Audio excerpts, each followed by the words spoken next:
Inspector, Lieutenant. Harry, Steve, Mike. who are they? Our roommates, Glenda Elliott, Stephanie Brown. Airline hostess and a nurse. You finished, Harry? Yeah, preliminary. Just waiting to get him downtown. Let me see him first, huh? Sure.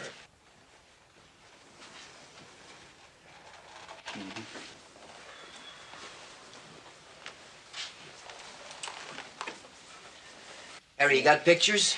Got them all. Good. Hey, look like rim-fire 22s. Right. Did you, get the gun? No, I've got a squad outside checking the grounds, the hedges, and the pool. How many shots? 5 in the walls, 13 in the people. 18? 18 shots. Yeah, and all of them were fired from about this spot. Now, they ejected all the shells, and that's what makes me think it's an automatic. A psycho or somebody who didn't know how to handle a gun. Well, what do you think? 2 guns? Or this guy actually stopped to reload? A guy, buddy boy? The 22 is purse-sized. All the misses at this range, try a woman. Well, the motive wasn't robbery, that's for sure. Look at these rocks. Is this stuff real? No, I think it's those new synthetic things. It's getting hard to tell the difference. Anyway, there's still a few $100 here. These would be gone if the killer wanted the money. Anything on the killer? No, it was an in and outer. Out of his mind. Or hers. Well, who got the most attention? Stephanie here. 9 to Glenda's 4. All in the back? Yeah, except she's got one on her shoulder. That would be shot number 1. Well, you figure her as the target? Could be. What time you give it, Harry? Oh, this morning, 9:30, 10 o'clock. Hey, did anybody get a line on this third girl here?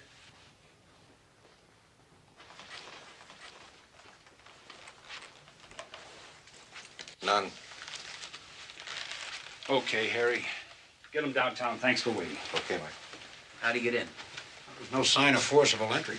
Either they let him in or the killer had a key. Well, the door was open. What about the window entry? Well, not much chance. It's too high.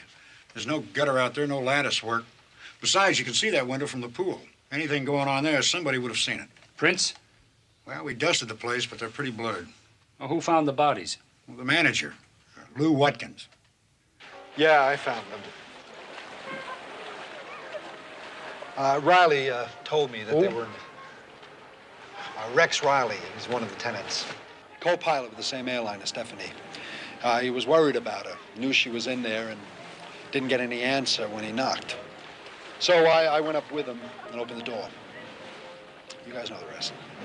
Was the door locked? Yeah, I had to use a master. Now, you know anybody else who might have a key? Not that I know. Hey, what about the 2 girls?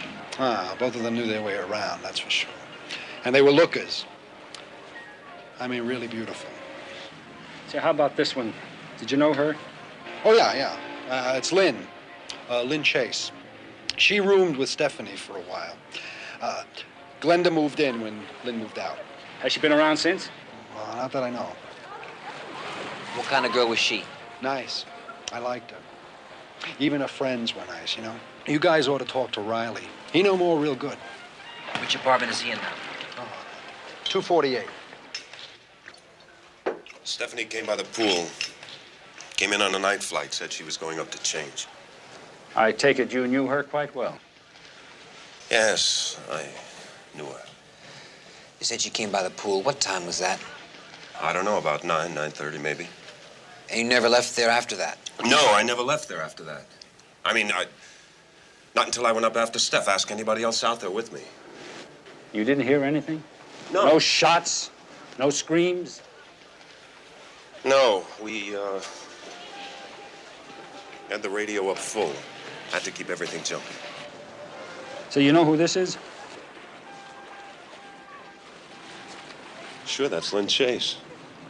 She's a stewardess for the airline we work for. Actually, it was Lynn who introduced me to Stephanie. I dated her a couple times, and one night I went up to the apartment, and that was the end of me. End of a lot of guys, I'll tell you. Maybe she was rotten to the core. Who cared? Well, what was rotten about her? She was a taker. A real taker. What's a taker? Oh, you know somebody who leads you on and tries to get something out of you? Money, a car, anything. That's it. They just take it and it's goodbye, Charlie. So what you're saying is that when you went up to her apartment, Stephanie took you from Lynn? Matter of speaking, yes. Stephanie take anyone else from Lynn? Not after that last guy. Not after Phil Hewitt. Lynn was going to marry him. He's a very together guy. Straight, loaded. They even had the date set. Is that why Lynn moved out? You better believe it. She went totally flipper when she found out what was going on. Is Hewitt still around? No, I haven't seen him for quite some time.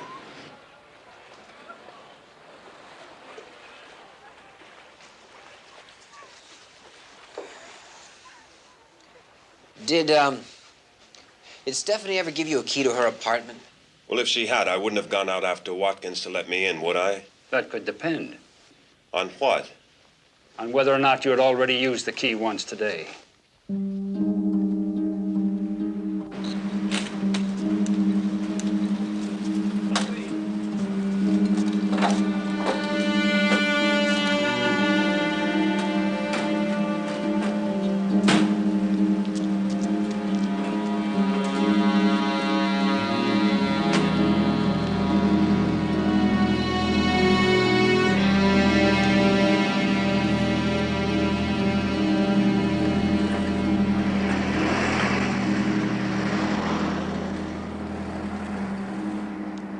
Lieutenant, anything else I can do to help you? Yes, there is. One more thing, Mr. Watkins. Do you own a gun? Yeah, I do. Hey, wait a minute. You don't think I had anything to do with this, do you? What caliber?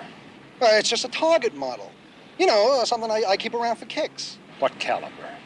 22. Oh, Conroy. Mr. Watkins here is going to give you a gun for ballistics to check out.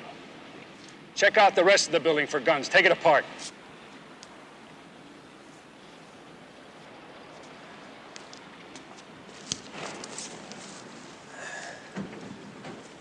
Excuse me, I don't think I can get by. Oh, yeah. I'll get it.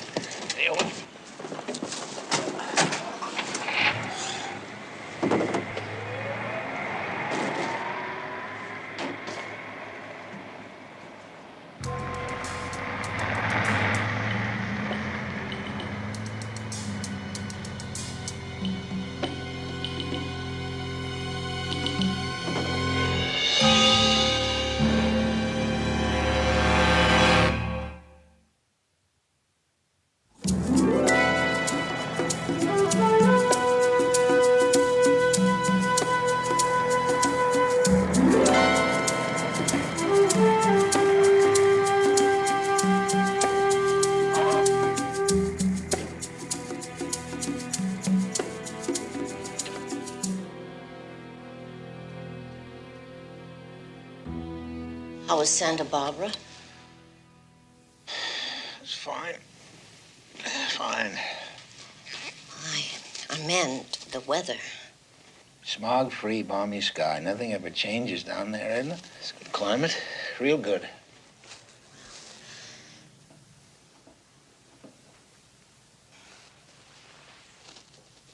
Well, the radio said that it rained from Big Sur clear down to the Mexican border.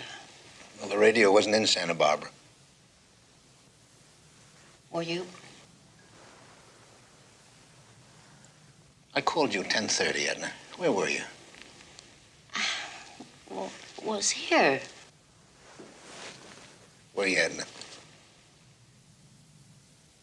Oh, my, the casserole.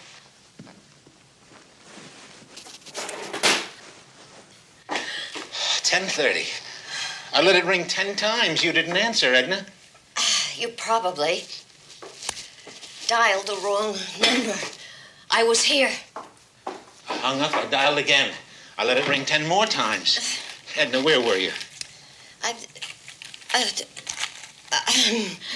My hair. I was washing my hair.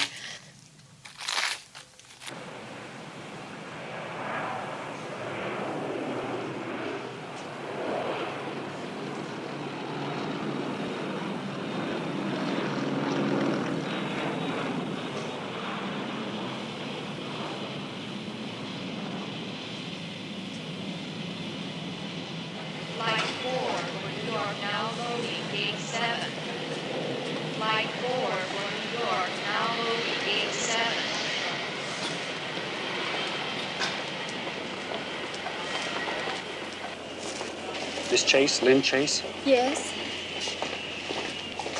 Mike Stone, Lieutenant Stone, is there anywhere we could talk? I'd like to ask you a few questions. I don't know. I guess the lounge. What about? Stephanie Brown. What's she into now? She's dead. Dead? Mm-hmm. Accident? I'm afraid not. Let's step into the lounge, please.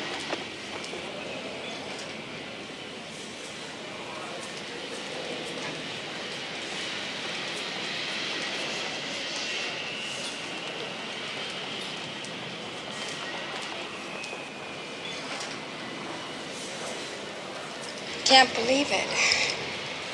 I really can't believe it. I mean, someone who'd do something like that would have to be a psychopath, wouldn't they? Not necessarily. It could have been a friend. A friend? Mm-hmm. It's possible the killer could have had a key, or that he was, or she was let in by Stephanie. Which means I'm a suspect. Mm-hmm. How long did you know them? I'd only met Glenda once or twice. Steph, I'd known about 3 years. We flew together on the New Orleans run and ended up getting an apartment together. I still can't believe it. I mean, I could have been there, too. I only moved out about 6 weeks ago, you know. Why? It was a mistake to move in, I mean. Down deep, I'm a loner, and Steph, her life was one big happy we never closed fling. Personality conflict. No, not really. Just the weird hours we worked. It was impossible. I was dead tired all the time, and, well, I went out, found a nice, quiet apartment, and moved. It wasn't Steph. She was super. A super wonderful person. Rex Riley mean anything to you? No, not much. He's one of our co-pilots. I dated him. I think he had a crush on Steph. I don't know. What about Phil Hewitt? What does he have to do with it? Well, his name was brought up. Were you engaged to him? Not officially. You know how it is these days. Stay with a guy more than a week, you're engaged. Where is he now? I don't know. Last I heard, he was in the Caribbean someplace, I think. Miss Chase, do you own a gun? A gun? No. Do you still have that key to the apartment? As a matter of fact, no. I returned it before I left. Where were you at 10 o'clock this morning? Is that when it happened? Mm-hmm. I was on duty at 10 this morning. West Central Flight 302. You can check it out. We will.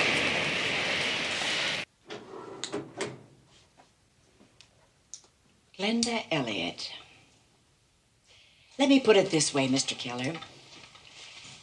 The first thing a girl like that does when she hits the hall is get a roster of the doctors. And she goes down it one by one in alphabetical order. When she comes to the interns, she moves on. Well, what's wrong with the interns? They're poor, Mr. Keller. They are the church mice of medicine. Is that what you wanted to know? Yes, ma'am. All indications are that the two young women were shot down in cold blood. Informed sources in the police department have stated there seems to be no apparent motive for the crime, and no arrests have been made. As for Bay Area weather, rain is expected by Tuesday and should last through the night.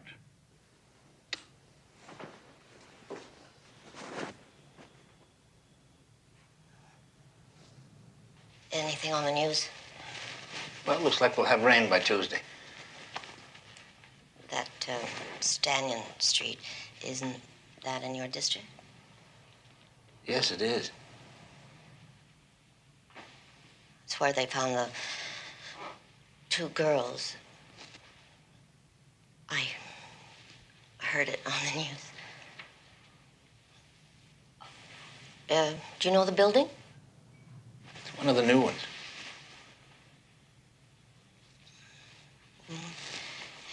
Have you ever been in it? Well, Edna, I go into every building. The new ones get higher and higher. More and more people. Fewer and fewer sales. Look, sweetheart, I have to go now. I'll see you later. You're not going out again today. Yes, there's a client I can see. Make something today. Edna, I hate this job. Lord, how I hate it. You'll never know, dear. You'll never know. All right, wait a minute. No. Now, that does it. Arthur, please, let's go home. Let's just go back to Indiana. Edna, No, please, I mean it. We don't have to stay here. We could start all over again. I could go back to work. Honey, you've made enough Oh, sacrifices. for heaven's sakes. Nonsense.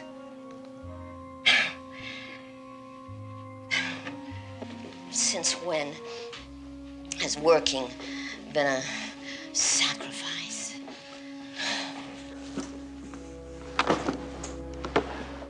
Darling, you know you could get your old job back at the post office. Remember how they all liked you so much, and you liked them, and we had fun. I was the one who wanted to come to California. Well, I was wrong. So, please, Arthur, please let's go now. What about the things, our furniture? The heck with the furniture. We could just send it. You know, if we really wanted to, we could go right now. You know, we could go tonight.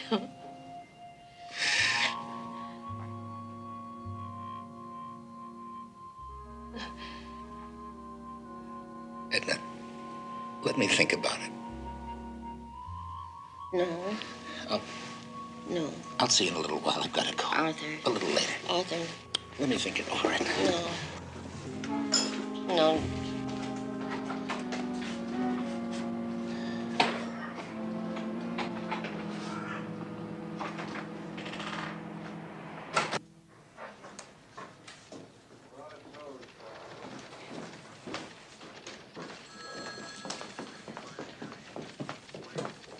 Yeah, Flight 302. Lynn Chase. Are you sure? Well, what time did that flight leave? Yeah, I see. All right, thanks. No gun registration for Lynn Chase nationwide. I could have saved you the trouble. She left the airport at 7:20. That would have placed her somewhere over the Rockies when those shots were fired. And I thought I had the motive. Phil Hewitt. Now, wait a minute. That's the guy Riley said she was hung up on, right? Mm-hmm. Read on. Owner of 8 resort hotels in the Caribbean. Married yesterday in San Juan. So you thought when she read that in the newspaper, she pulled out her .22?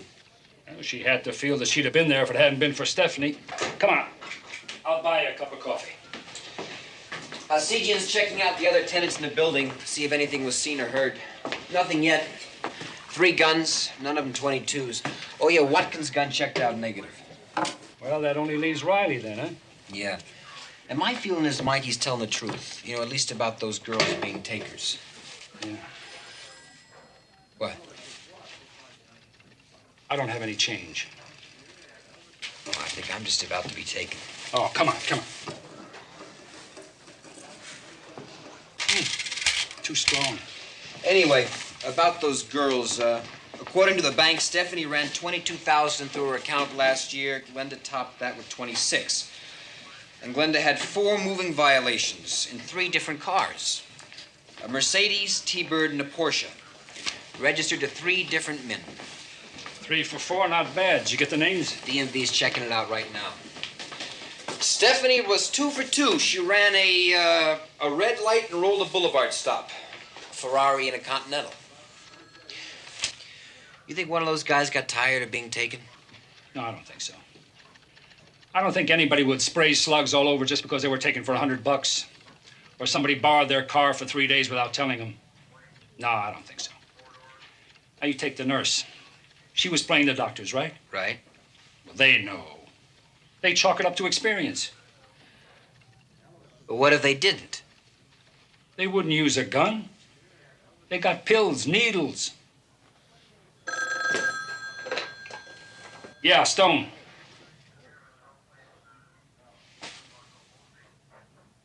Yeah, we'll be right over. Another nurse, another small caliber weapon. Where? Apartment on Telegraph Hill. Killer ran, our boys have him cornered in Coit Tower.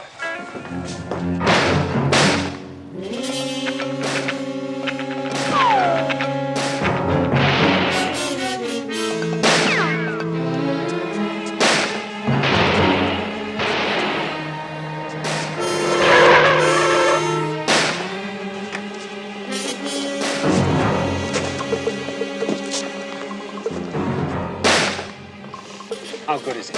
Good enough. That's a pea shooter he's got up there. Nothing like a 30-06. Yeah, unless he gets you between the eyes. Get back in. Mike. We want him alive, don't we? Come on.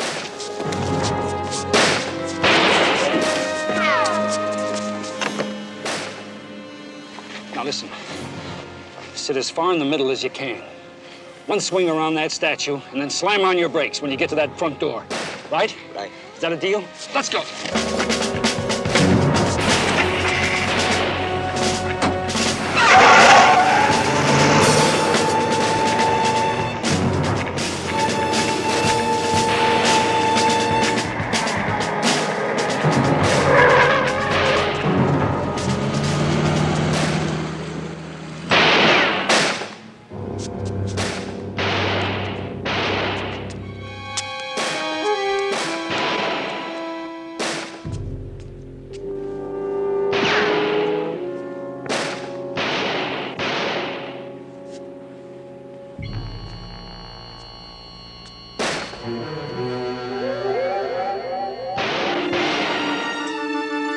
Freeze!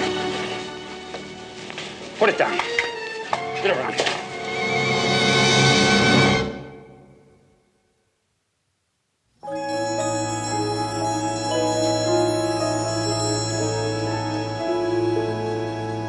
Yes, I know my rights.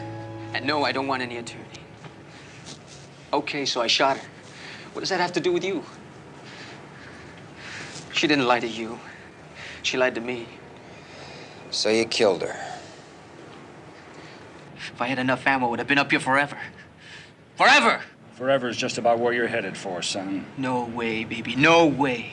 2 years in a head farm, eating public chow, and I'm back in circulation. You watch. What about those 2 girls you shot this morning? How are you going to get out of that? What? What? 1410 Stanton Street, a nurse and a roommate. Shot with a .22 caliber automatic. Yep. No. Oh, yes, yes. 10 o'clock this morning. Where were you, huh? It's Sequoia. I went up there with Stella.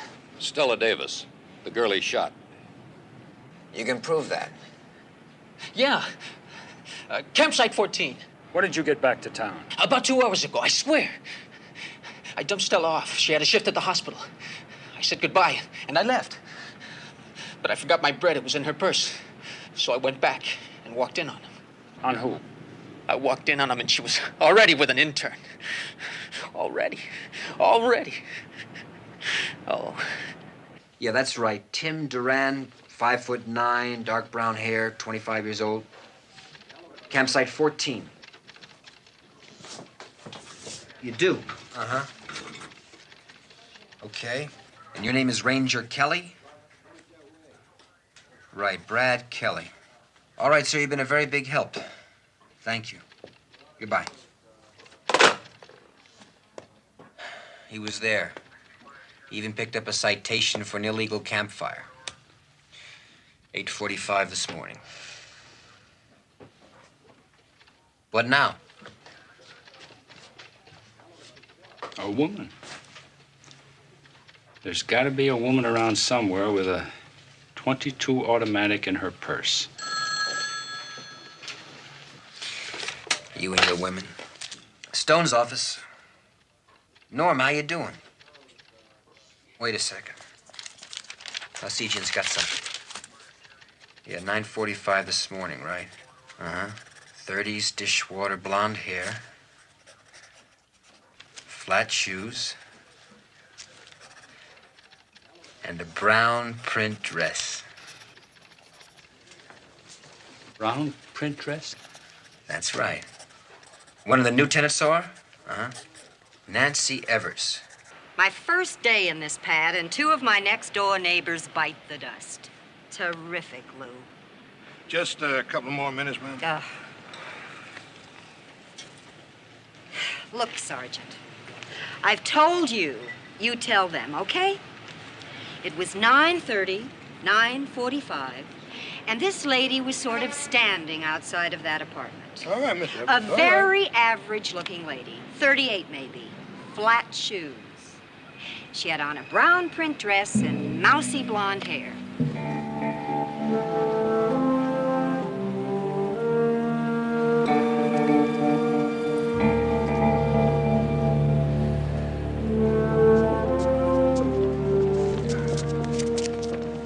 Mike?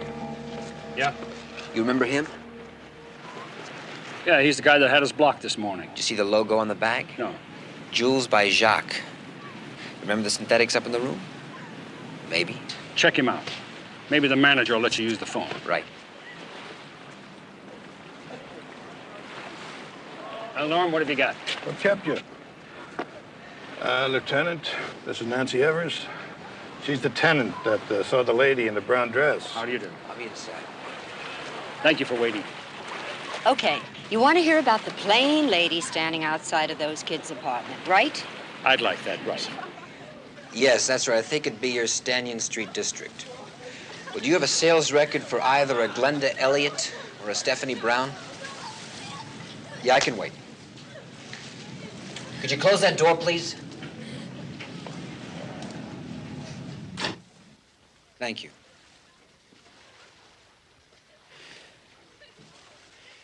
You know that salesman who was going out as we came in? Yeah. How long was he here? Today? Yeah. I don't know. I noticed him when Miss Evers was telling us about that lady she saw. Yeah. Nothing, huh? All right, may I have the name of the salesman for that district, please? Lavery. Lavery. His first name? Arthur. May I have his home address, please? Yeah, I can wait. How'd you know that? Well, how many little guys named Lavery could there be? Go on. I didn't even know him. I just remember Stephanie and Glenda laughing at him. How they used to put him on, get him all worked up. Then talking about how they'd sure love to have that jewelry if they could just work it out some way. Must have found a way. Yeah. Yes. 721 Logan. Thank you very much.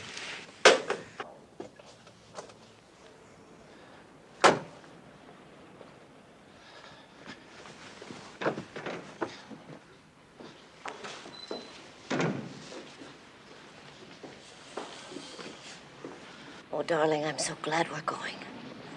I'm so glad. So glad. Edna, what's done is done. Honey, I don't care. I still love you. Listen, I was at the apartment building today. I know what happened now. I know that you were there.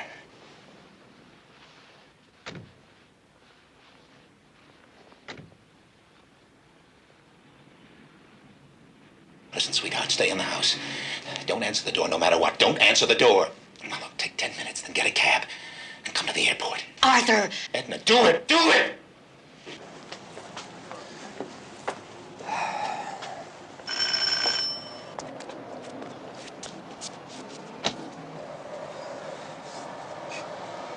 So now I think he lives alone. Or with a lady wearing flat shoes and a brown print dress. All right.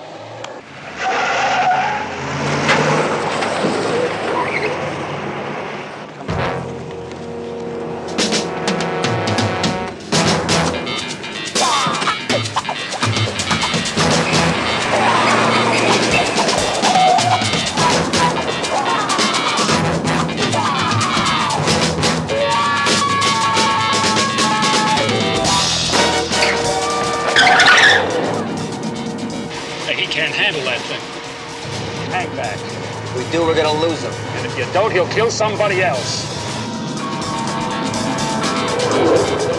8-1 to headquarters. We're pursuing a blue Ford sedan. Hang on.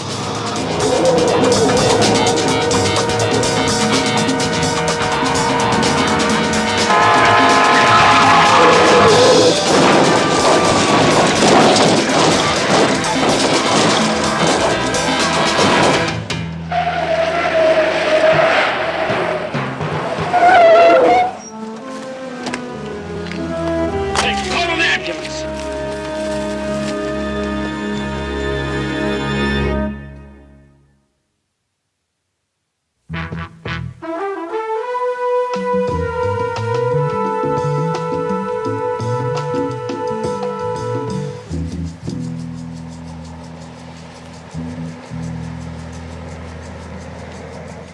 Mrs. Lavery? Yes. Where's Arthur? He's still in surgery. Thanks, sir.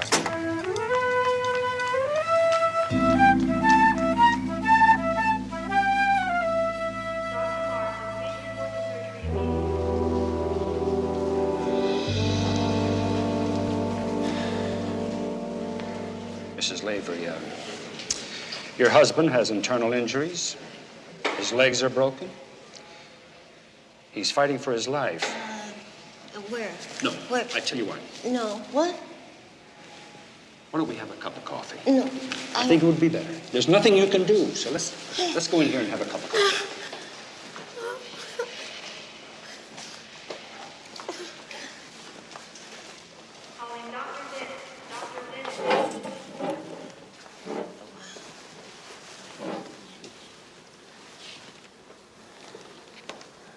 Mrs. Lavery. Mrs. Lavery? Someone said they saw you in an apartment building.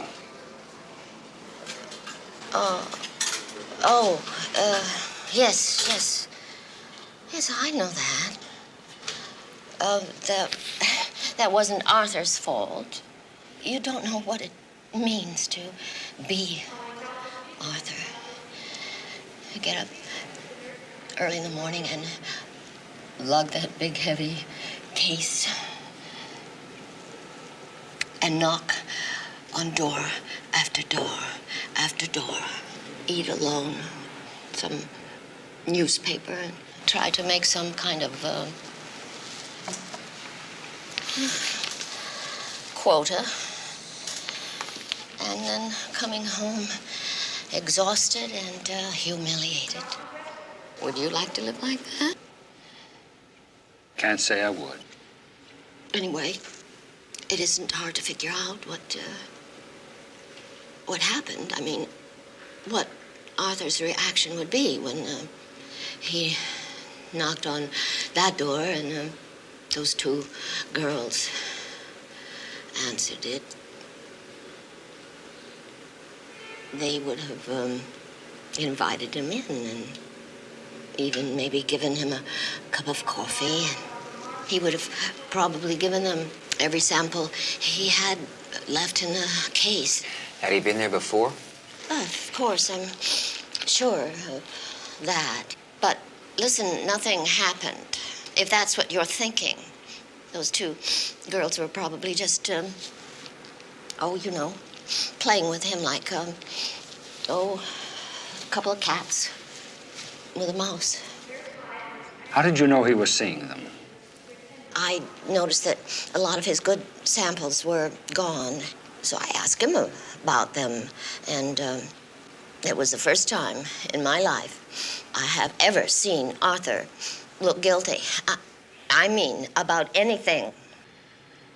So he said somebody took them out of his case when he had left it in the car for a few minutes, but of course I knew that wasn't true. And then I found out about the flowers. Flowers? What flowers?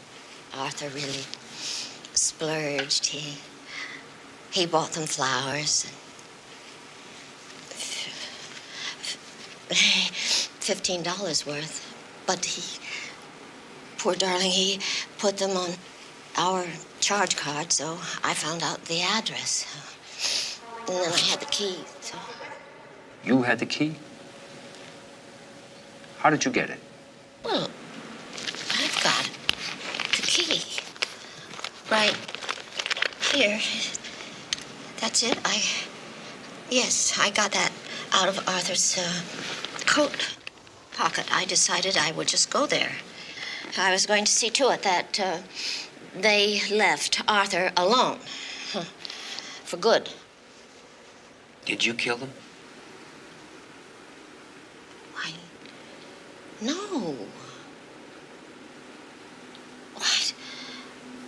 I didn't kill them. They were already dead. The door was ajar, and I just shoved it open, and there they were. It was awful.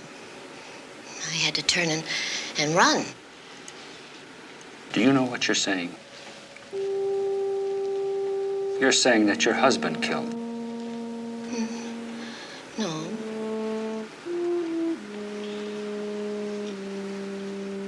It just doesn't make sense. Exhibit A at her own trial, and she hands it right over to us. With a story that says her husband did it. That doesn't add up either. He ran. I know he ran. Let's just take a good look at the Lavery's, buddy boy. Two little people leading quiet little lives. He spends his days lugging that case around, going door to door, and she spends hers sitting at home waiting for him. What do they have, right? Exactly. Just each other. Yeah. Why would she want to lay the blame on him? Maybe she was jealous. Hell hath no fury. Oh, come on. I didn't see any fury in her eyes. What I saw was love, hurt, and a lot of concern for a little guy fighting for his life. You know what I think? What? I think that she's telling us exactly what she thinks happened. Her husband met these two girls. They turned him on. He couldn't handle it, and he took the wrong way out.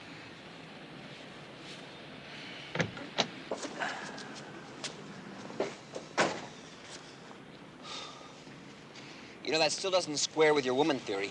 Well, it doesn't square with Lavery either. You put him under the glass a minute. All right. Door to door, like you said, right? He's just trying to make it.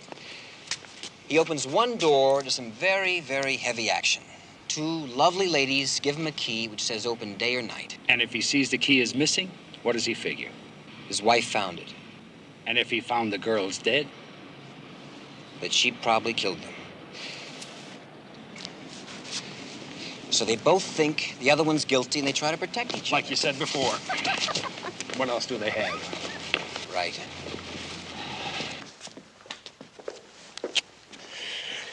I don't know, Mike. I don't know. All I know for sure is that Lavery had a key and either one of them could have opened the door.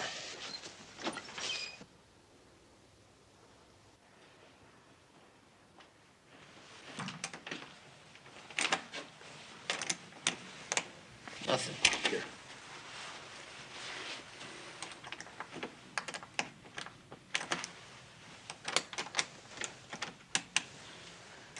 Same number. It's the wrong key. Mike. 223. Yeah, stamp 223. Doesn't fit. Be my guest. Wait a minute. Wait 1 minute. Maybe it does fit the MO on those two girls. Listen. Riley said they were takers, right? All right, how do you take someone like Arthur Lavery? You put this key in his hand, and you put a hole right through that man's mind. And they knew it. Sure they knew it. They created images in his head. They got him going. Then they gave him this. They knew he'd never use it. Does it make sense? Makes a lot of sense. Fits the two girls and it fits the Laverys. Terrific. Takes us right back to zero. No. Takes us right back to the one person who had a real motive. Could have had a key to that lock.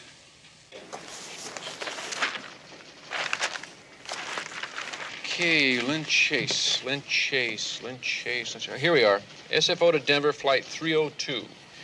Departed 7:20, arrived Denver 9:02, then Denver to Chicago and back. How about that? Terrific. Did you say Lynn Chase was on that airplane? Yeah? Lynn Chase. ETA, Estimated time of arrival. estimated time of arrival, ETA 2:55. 2:55. It fits. She could have been back when you saw her. I know it fits. Anybody can see that it fits. Young man, is it possible? Do the stewardesses sometimes switch? You know, you take my flight, I'll take yours. That's against the rules. That's not what he asked. It happened. So then this is not absolute proof that one of your crew members is on a given flight at a given time. No. Right. What gets into San Francisco around the same time, around 3 o'clock? Okay. How about Flight 86 returns from San Diego 2:55 via L.A.? What time did it leave? 11. That's half-day duty, though. Is that going to help you? It could help. What time did that first flight return from Chicago, Denver to San Francisco? Chicago to SFO, 3:22. Storm front and headwinds. 3:22? 3:22. 3:20.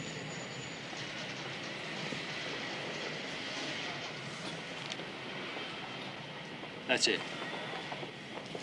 She's lying. The flight that she was supposed to arrive on landed 20 minutes after I talked to her. If she wasn't on that flight to Chicago, then she could have been in that apartment at 9:30. Is Lynn Chase on duty now? Yes, she's on the evening flight to Seattle, departing gate 31. Get on the PA and stop her. Would West Central Airways stewardess Lynn Chase report to operations, please? Lynn Chase, report to West Central Airways operations.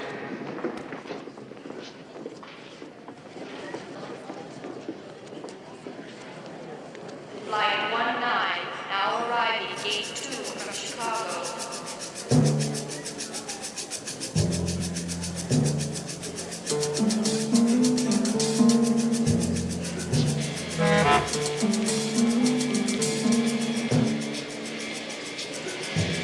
Hi, Paul. Hi, Lynn. Hey, Lynn! Lynn! Wait a minute, Lynn! What happened? Stewardess tripped the detector. I don't know what with, but... Final call for flight 74 for Los Angeles. Mike, she's down below. Be careful.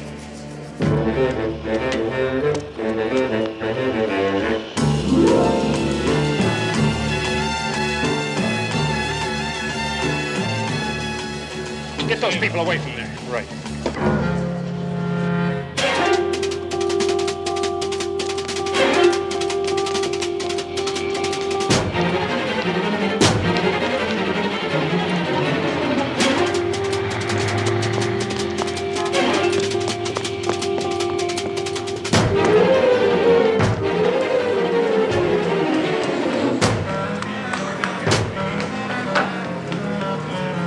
Flight 17 for Kansas City, now loading gate 10.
Now, you have a right to remain silent. You have a... What's the difference? You have the gun.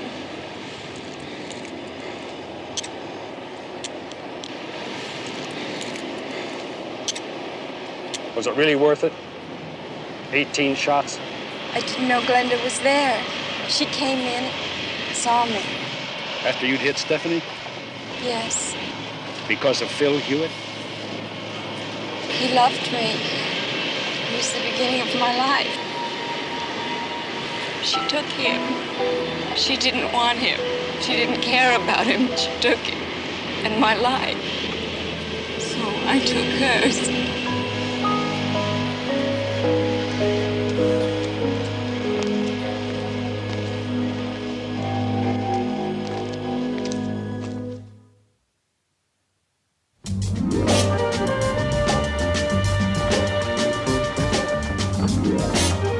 You know, I'm certainly glad the little guy's gonna make it. Yeah. Sure gonna take him a while to pay that company back for those synthetics. Especially with the salary he's gonna get from the post office, you know? I can understand why he'd want to quit sales, though. Driving all over town, knocking on doors, lousy hours, taking lip from people who don't want to be bothered. Sounds very familiar. I thought you'd see it. Wait a minute. Why don't you drive? We'll break up the monotony. Good idea.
Ready? Yeah.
This is security in the west building.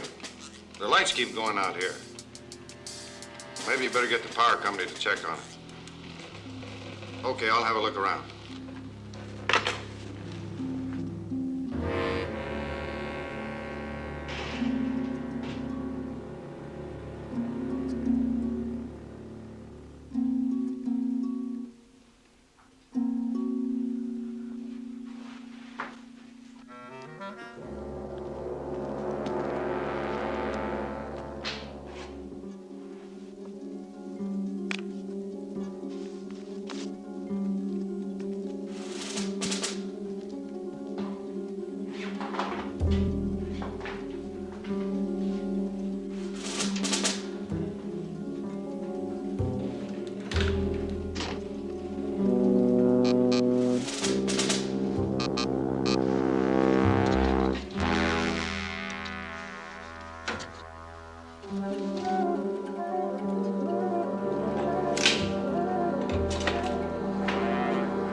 Hold it. Right there. Hey.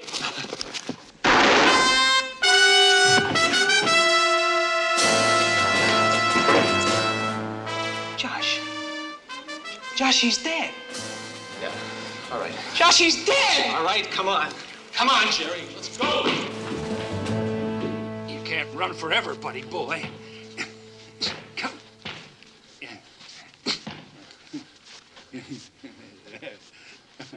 Come on, get off your bicycle. Come on. Stick and move, stick and move. That's all you old men know. Old man, I'll give you, old man, you backtrack and tap dancer, you. Come on. This man moves like a butterfly and stings like a bee. And runs like a rabbit, huh? Baby, this. Look Hey, Stone! Yeah. Telephone! Okay, Tiger. Hey. Lucky that bell rang, because I was just about ready to ring yours. What'd you do? Get someone to bail you out after 5 rounds? I'll tell you a secret. I thought of it, huh?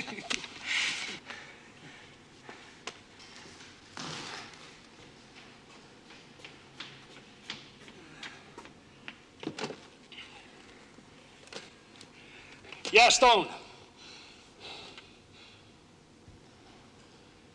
Yeah. Yeah. We're coming right over. Yeah, I know where it is.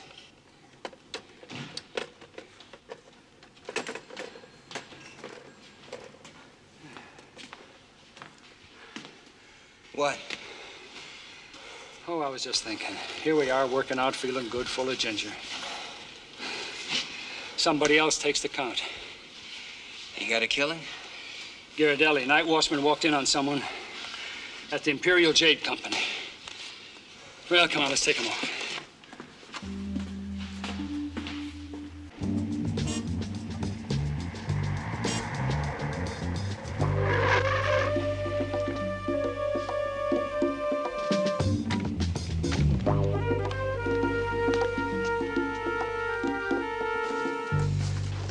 Lieutenant, Inspector, just about done with the scud work. Owner's in the office.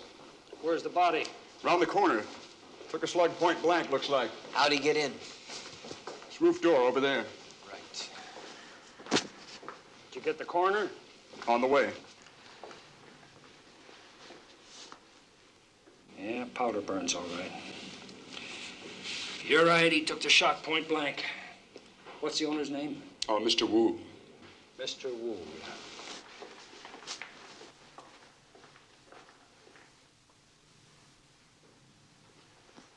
Mr. Wu, Lieutenant Stone, homicide. How do you do, Lieutenant? How much did they get? Over $500,000. All in jade? Yes. Will any of it carved, traceable? It was the finest grade Imperial jade. Flown to any of the world markets. The individual pieces could be sold at full price, and there would be no way of tracing them.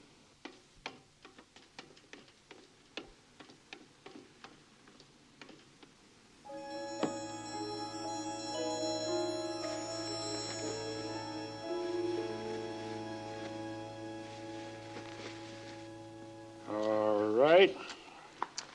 The insurance company should reimburse you in full, I should think, shouldn't they? I'm sure they will. They're a very reputable firm. And so are we, Lieutenant. Oh, I know that, Mr. Wu, but every once in a while, some very reputable fingers get caught in some very reputable tills. Here, if you happen to think of anything more on the shooting, why, there's my number. Thank you, Lieutenant.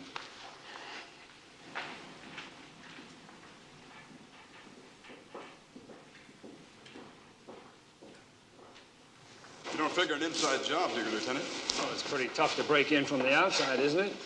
All those lights on and locks, security checks, and... You're thinking inside.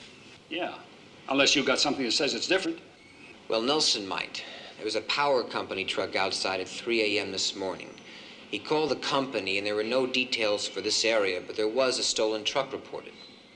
Let's go. Stay here.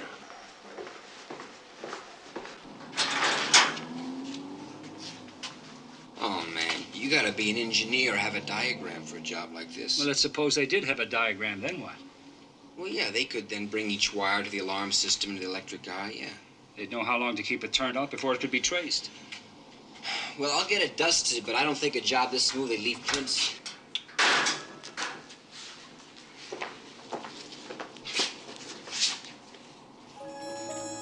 What'd you like? Looks like grease. It's more like tar. It's the same stuff I found on the stairs up by the roof. You mean down here and up there it could be the same person? Two guys that work at the same job, roofing company, gas station. Let's get it to the lab.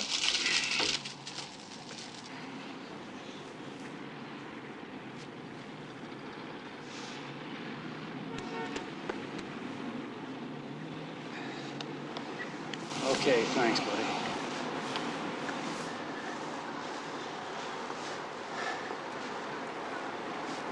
Oh, no, it can't be. What? Has it been 7 or 8 years? Could be. What are you talking about? Gypsies, buddy boy. Modern-day gypsies, the Fergusons. Who? Fergusons. Haven't you ever heard of Angus Ferguson? No. Well, you will. They're like locusts. They pick a town and they pick it clean. Bunko, huh? Yeah, none better. You know, old man Angus has mastered every con and hustle you can think of. You want to hit them now before they get started? No. There's nothing to bust them on. He keeps them all just this side of the law, never any violence. Look, get on the box. Tell Bunko to batten down. Right.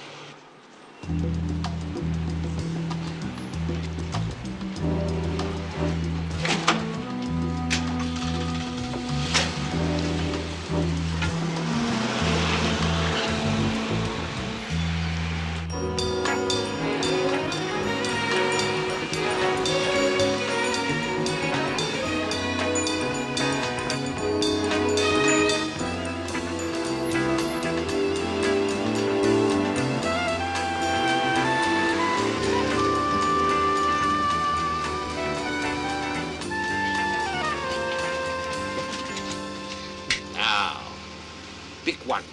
Anyone.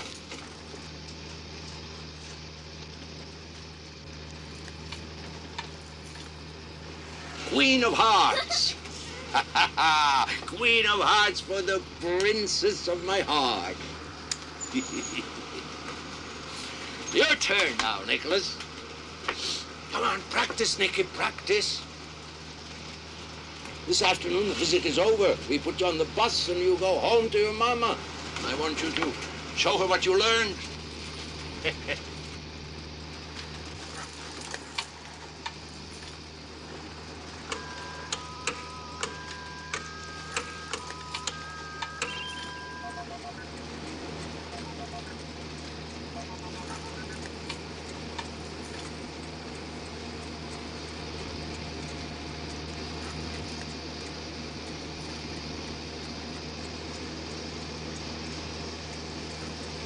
Angus!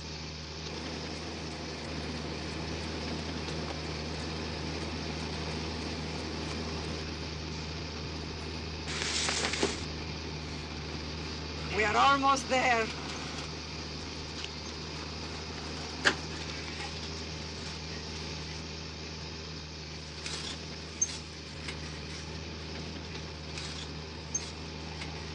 Frisco 1, this is Alpha 1. Hold on, Grandpa. Dad, Grandpa's on the horn. Okay.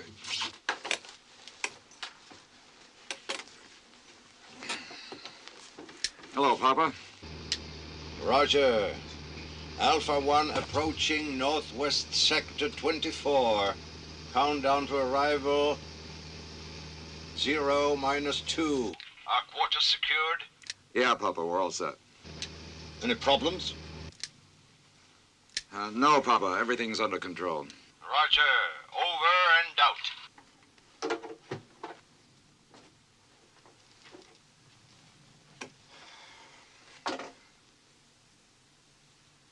I think maybe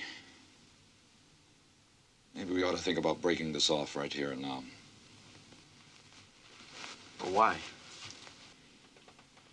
See, old man, you know how he's going to take this.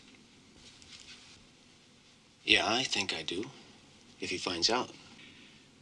It's never been killing before. Con, flim-flam, hustle. Never murder. Hey, now, wait a minute. That wasn't murder. But Josh, you... No, wait. You weren't there. I mean, that job was planned just like everything else we do. And the one thing you can't plan for, can't program, is a freak accident. That guard had a gun. There was no other way out, Al. Now, you want to call that whole scene an accident, self-preservation, whatever. Not murder. Papa. Josh is right. The man is dead! All right, we can't change that, Al.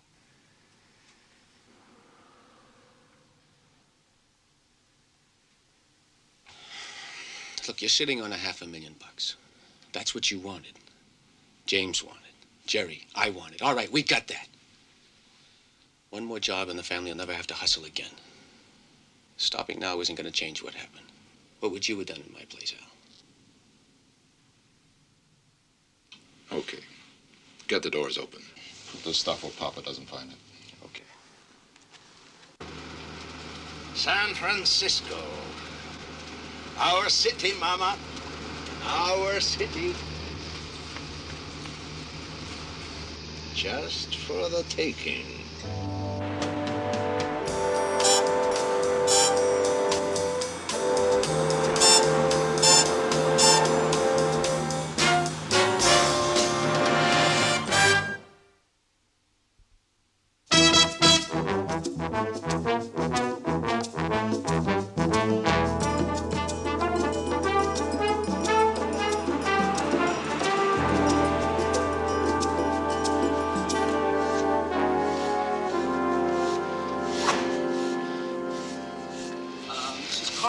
Yes? Mrs. Henry Cartwright. Yes? Well, congratulations. Well, you were referred to us by your neighbor, Mrs. Kramer, I believe, for a free set of complete rain gutters. Free? Yes, ma'am. You see, if your roof is 8 years old or less, well, it's like a promotional. Well, your roof is 8 years old. Well, it's a little over age. Well, how much more? Well, 10. Oh, gee, I'm very sorry. Oh, but my husband keeps it in excellent repair. Well, Mrs. Cartwright, we have specifications by which we maintain... Actually, what you put on this paper is what really counts, isn't it? Well, yes, it is, but we still have certain 8 standards. years. But, Mrs. Oh, please. Well, maybe just this time. It'll probably only cost you peanuts to bring this roof up to specifications anyway. You win, Mrs. Cartwright. There's a ladder in the garage. Okay, let's get it moving.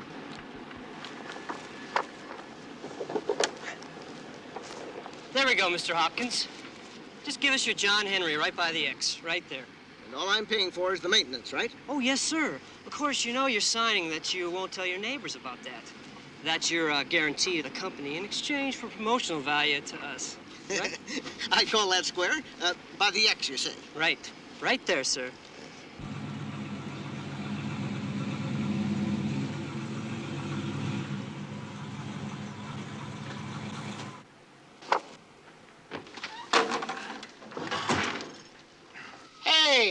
Hey! What are you people doing here? Oh, hi, Mr. Whipple. No, it's not Whipple, it's Ralph Dunn, and I own this house. Now, what are you people doing here? Done? Look at that. We come to the wrong house. Terrific. Well, I'm sorry, sir. You see, Mr. Whipple said that we could resurface his driveway.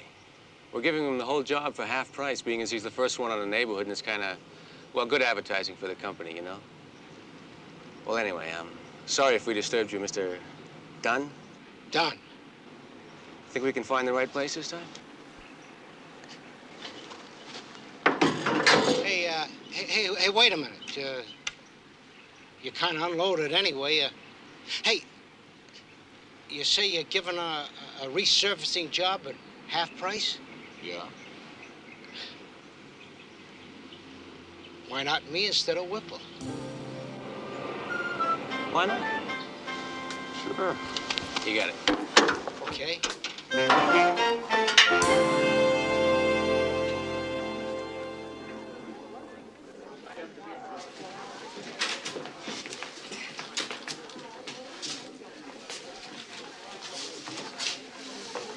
What's going on, Lissy? Overflow from Bunko. Chief said to lend a hand. They can't cover it all. Man, it's like an epidemic. Ferguson. They went through Pacific Heights block by block and then disappeared. Well, what about the trucks? You can't stop every truck in town. They repaint those phony panel signs at least twice a day. Yes, and both of them were such nice-looking boys. Couldn't have been over 20. Clean-cut, well-mannered. And so I trusted them. You would, too. But the roof never leaked before, and my husband ran the hose over it, the plastic kept out. Are you kidding? You got to snap it up, right? And then they leave. And then you read the fine print. Have you any idea how much maintenance comes to? Bet I can give you a description. It was that sneaky one. That sneaky one who called and told me how I'd been picked. They said they were going to resurface my whole driveway for half price if I was the first one in the neighborhood. And then all they did was spray some kind of stuff on it that melted the top and made it look pretty good. And then they said it was going to dry in 6 hours. Now look what happened to these shoes after I just walked on it. Now, I paid good money for those shoes, and I paid a lot more for a driveway that's oozing into my front lawn. Now, I want my money. Excuse me, may I see that for just a minute? And I want those people put in jail where they belong. Yes, sir. Excuse me. Mike, someone just had their driveway resurfaced. By the Fergusons? Sounds that way, yeah? I don't know. It just doesn't make sense. Why not? And you know what I'm thinking? This is the same stuff we found on the steps of the Jade Company. Okay, get it under the microscope.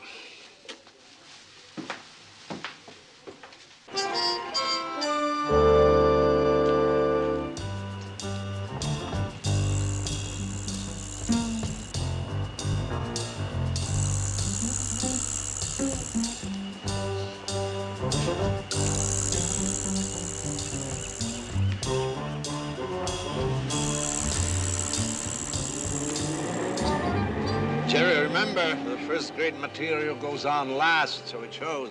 Oh, Grandpa, that's what we're doing right now. Let me see those. These are the factory rejects? Well, yeah, Gramps. You see, the Denver house didn't have any more rejects, so they gave us seconds. Seconds? What kind of a unit profit can we expect laying out perfectly good seconds? But, Gramps, you see... You tell Denver this is a business I run, not a charity. All right, Grandpa. Okay? Did you see that? What? The way he looked at me. The way they all looked at me. Oh, Angus. Don't tell me I'm imagining, Mama.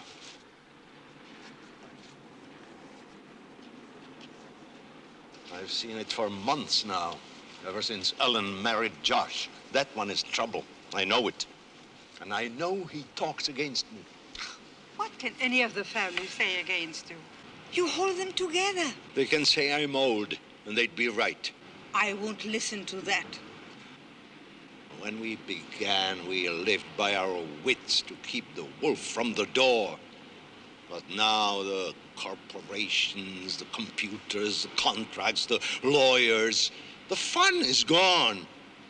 Only the taking remains, and that can be dangerous. People like Josh They don't know what it is to be hungry, to be without. They've had too much, and they want too much more. I worry even my own sons don't know. I think you worry too much, Angus. I hope so, Mama. I hope so. Come, let us get back to the office.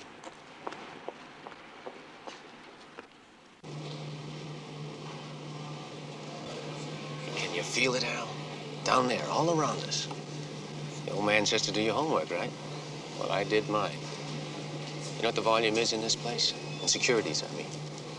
After 12:30 every day, San Francisco is the leading securities market in the world.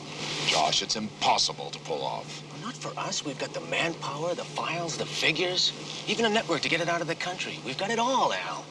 The old man set it up. All we have to do is work it like we did with the Jade Company. It's a little bigger than that, Josh. Well, so are we. Right, brother? It's the same substance, all right, on all the samples. Okay, thanks, Ben.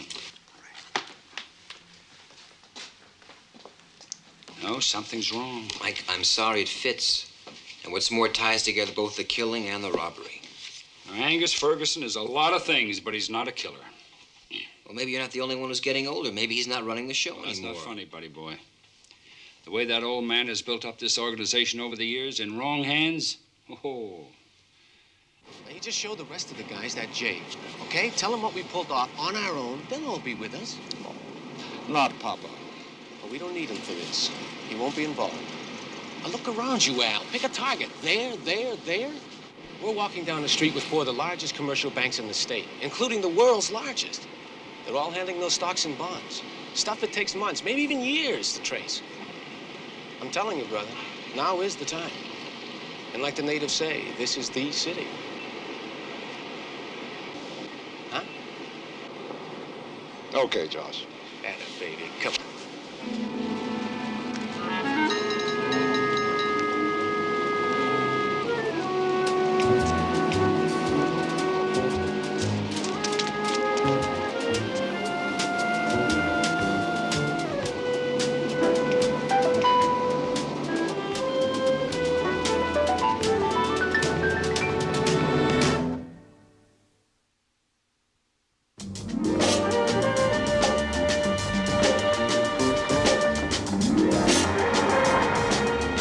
Ferguson, huh?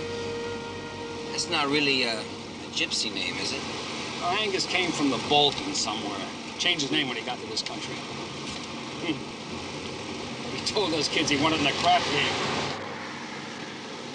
So you really knew him? No, I grew up with him. Same block. Ma Ferguson's kitchen was one of the best places in the Potrero. She used to make cookies like... Did you ever taste a gypsy cookie? No. What are they? I don't know. I never asked her. I only know that I've never tasted anything better in my life. So when did he take off for the road? Oh, just after the war, I think. The old man got the idea from the Germans. Blitzkrieg a neighborhood and move out fast. And the lady you're gonna see, this is his daughter? Yeah. Bonnie. We went to school together. Well, why didn't she stay with him? Well, I think she took a lot of heat from the kids about her father and got tired of it, I guess. Disowned them completely. And you think that she's gonna put you in touch with the old man? Maybe. No. Whatever they are, they're still my parents, Mike. If the law wants them, the law can find them. Well, I just wanted to ask Angus some questions, Bonnie, that's all. You think he'd answer them? This time, yes. It's about murder. What? And you think it was the family? I think I can prove it. Oh, Mike, you have to be wrong. Papa wouldn't let that happen. Well, maybe he's in trouble. Maybe he didn't know. When was the last time you talked to him? He and Ma call once a year. On my birthday. Your birthday? Say it's the same month as mine, isn't it? Capricorn? Yes. It's been a while. It's been a while for you to remember that, too. Yes, it has, hasn't it? And I also remember that you were as stubborn as I was. You're not going to let go of this, are you? I can't, even if I wanted to, Bonnie. You know, every month they send me a check for $1,000. And every month I tear it up. I pay a pretty high price to lead a decent life, Mike. But I won't turn them in. Then you do know how to reach them. Well, I have a number. It changes every time the check comes. Papa wants to make sure I have a place to call in case I need any help. Or if something happens, it says he does. I never used it. Well, use it now, Bonnie. Tell him to set up a meeting anytime, any place. Just the two of us. It'll be private, I promise. Just to talk.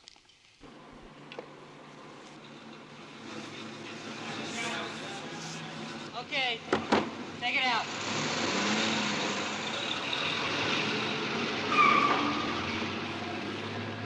And with the comparison figures of the same quarter last year, we see profits are up 5.5%. Plain cash, that's only about $40,000 per family. You look down your nose on that. Do you know what your mama and I had to do for 1/10 of that when you were a baby? Well, I'm not a baby now, so don't talk to me like one. No, Ma. I'm supposed to go over the books. Okay, let's go over the books. Let's go over all the years of this community enterprise and add up how much we have from it. Obviously, you did some adding of your own before you asked for this meeting. Look, Papa, we have the ability and the technology to walk into a city and walk out with anything we want. And we do just that. No, we don't. We only do what you want, what you say. You want something bigger? Yes, a lot bigger. Like? Like that.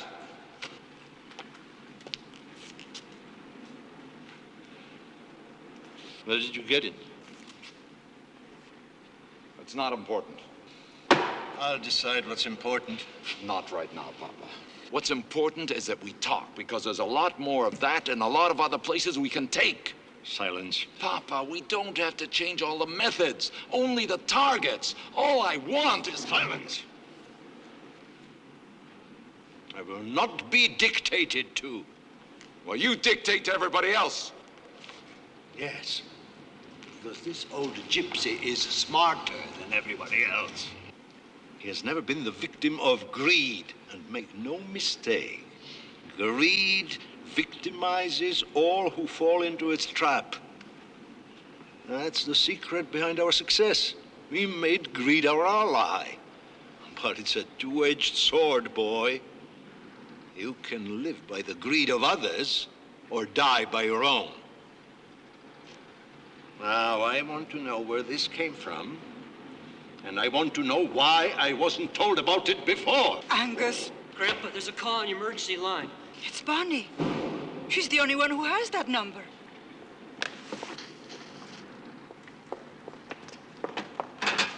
You're in charge, Albert.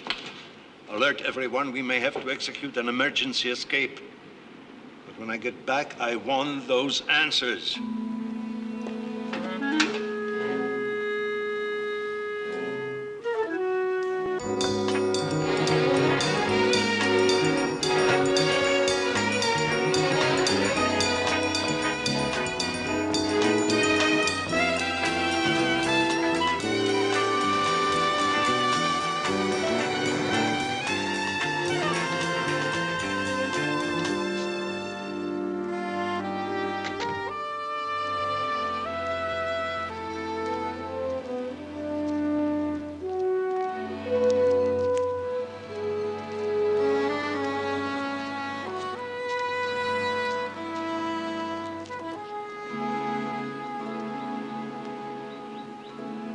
Is that him? Yeah, that's him. He said alone.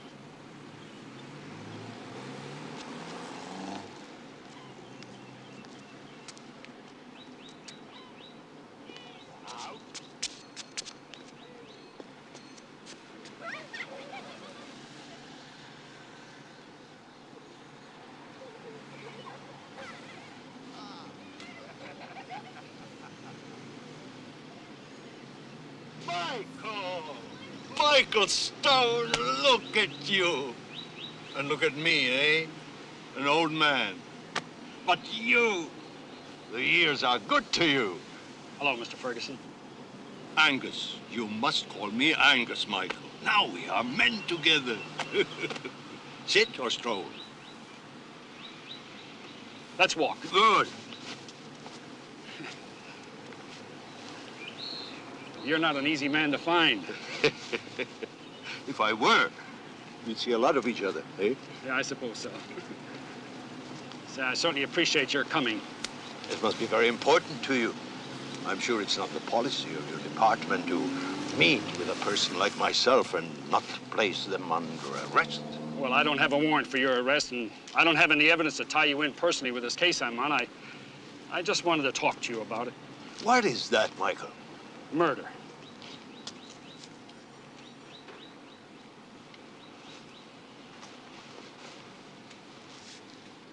That isn't my, how do you call it, M.O.? I know it isn't. But I believe that a member of the family killed the night watchman at the Imperial Jade Company the night before you came to town. Killed him before we came to town? I don't follow that logic. When you hit a town, you hit it like a bolt of lightning and you disappeared just as fast. Now you know that you couldn't do that if you didn't send a few of the boys in ahead. Who were they? I'm not in the habit of discussing the method of my operations with the police, Michael. Well, Mr. Ferguson, I know a part of me is a cop. You're right. But there's still a part of me that's a little kid sitting in your kitchen, gobbling down cookies, watching you do card tricks. I believed in you. What do you say? Michael. Who were they? They're my family.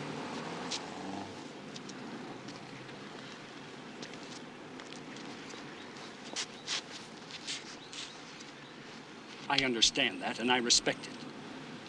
But isn't it time you taught them to respect the law? I knew you didn't teach them to murder. I taught them all I knew, but never to kill. Well, now you know that one of them is a murderer.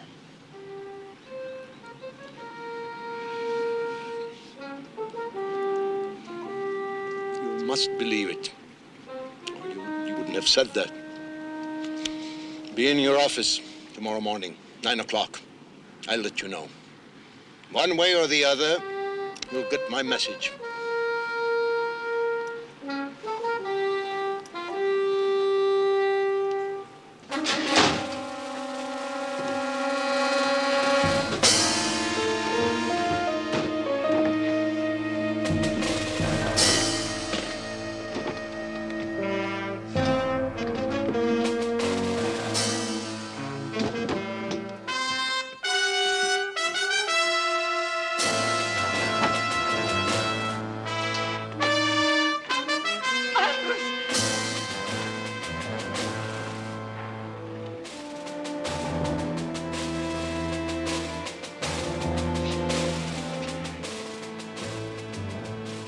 Killer.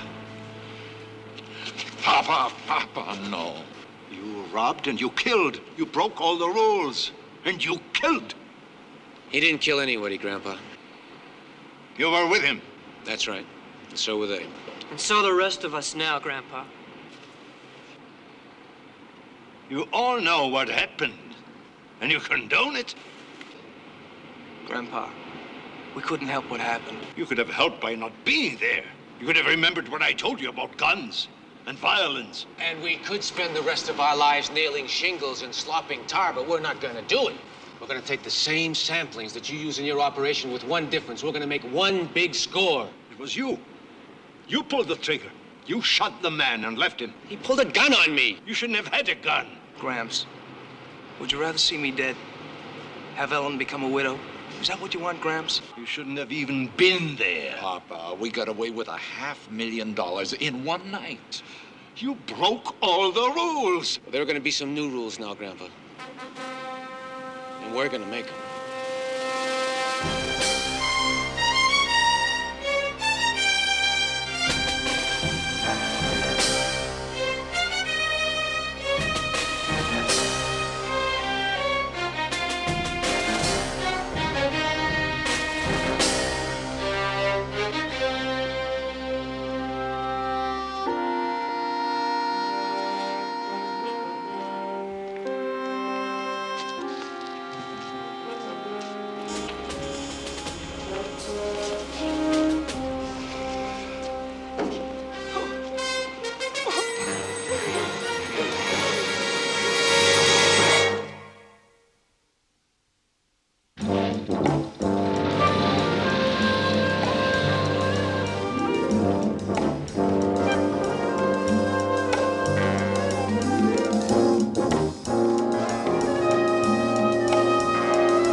Well, good morning.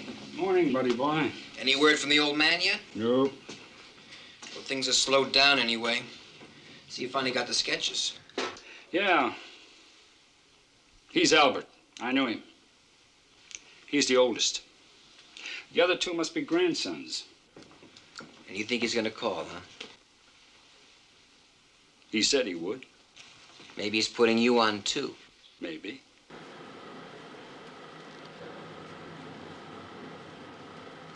It's going to be a blitzkrieg. This is Montgomery Street. They call it the Street of Banks. This is target A, B, C, and D. I figured this baby for 200,000 to 300,000 in securities. You intend to hit them all at once? That's right. 4 banks on the same street, all at the same time. Well, the hand is quicker than the eye, Gramps, remember? We're only after the securities they're holding. We'll arrive by appointment and deal with one trusting soul in the back room, in the true Ferguson style, of course.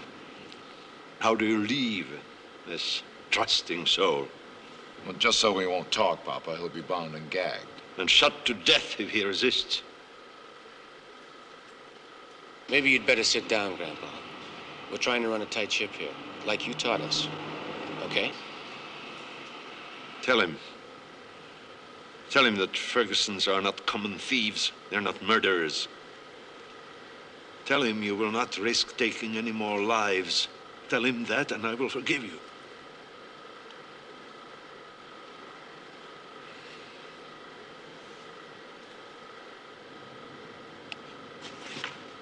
Please, sit down.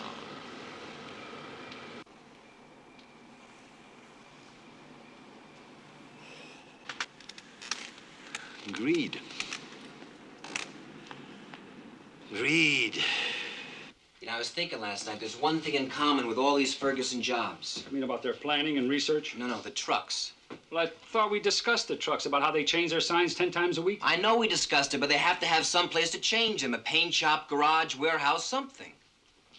Well, you know that's pretty good for a tap dancer. Come on, let's talk to the building department. What's this? It's been checked out, Mike.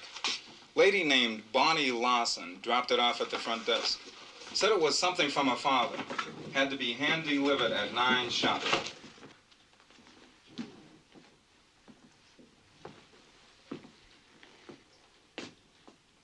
Well, what is it? Something from the kitchen.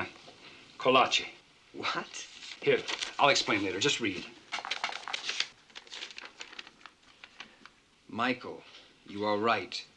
I have been a poor teacher, but I am preparing one last lesson. What's he talking about? Read.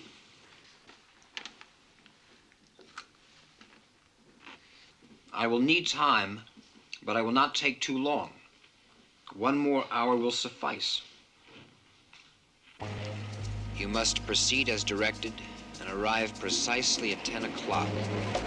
At that time, I will know to what degree I have failed, and the fate of the Fergusons will then be in your hands. Your first stop is the newsboy near Gary and Laguna.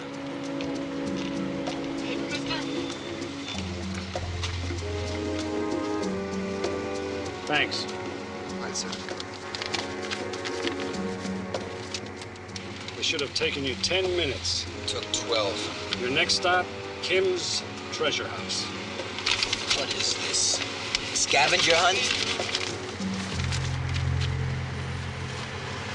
Thank you. Thank you very much. You know this is crazy, don't you? I mean, we're looking for a killer and he's playing games. Angus has played games all his life. Yeah, shell games, con games, but this is something else. Ferry building. Come on, and he says you've got exactly 11 minutes to make it. Right.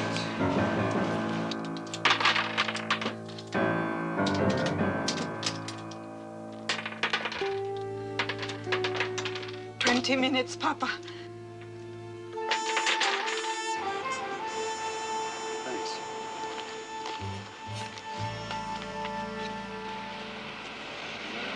Here, come on. Read that. Last stop, Michael. You were exactly 15 minutes from the warehouse where we are headquartered. I have diagrammed a blueprint of the building on the back of this note. I suggest you radio for assistance. You will need 4 black and whites to block vehicle escape routes marked in red on the diagram. 10 men will be required to cover pedestrian exits, including the roof. These are marked in yellow. Go on. What about our man? My son-in-law, Josh Evans, shot the watchman. 3 others planned the robbery with him. My son, Albert, and 2 of my grandsons, James and Jerry. There will be no shooting this time. You have my word. The word of a gypsy. He didn't read between the lines. He just retired. What's the address? Beach and Garvey. Beach and Garvey.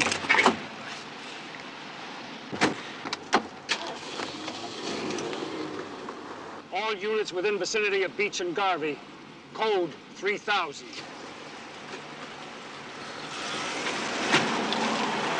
I ask you again, stop what you're doing. Albert, James, Jerry, Josh, stay with me and I will stay with you. We'll confess to the police together, pay our debt together. I beg you, stop what you're planning and stay with me. That's beautiful, Gramps. But I think you can stop the con. We know what we're doing.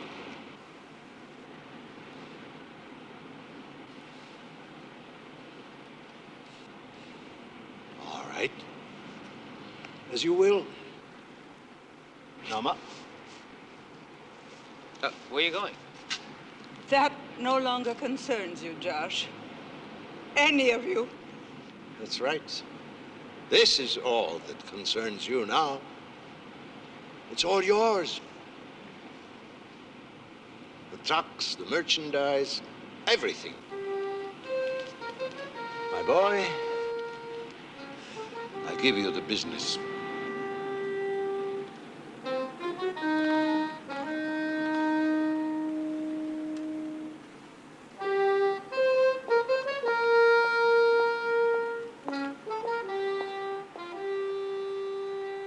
Hey, it's okay, Al. Come on. After this job, we'll patch things up. We'll get back together. You know that.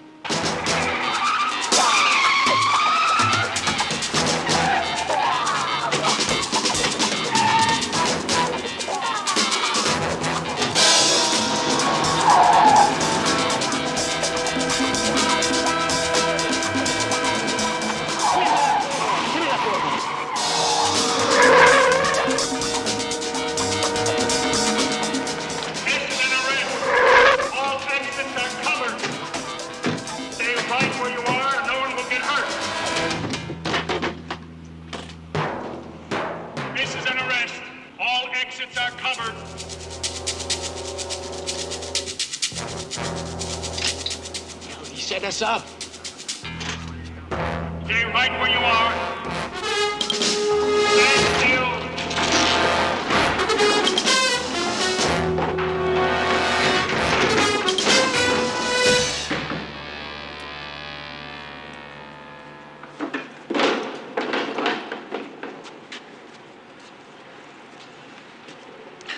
You all right? Yeah.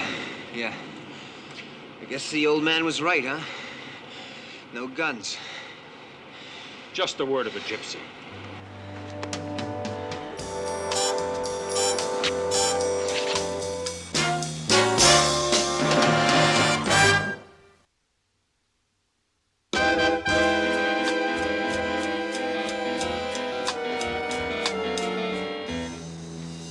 All right, you know, from the looks of their books, they're out of business for good. Yep. But he got away. The old man. Yeah, of course he did. He's a wizard.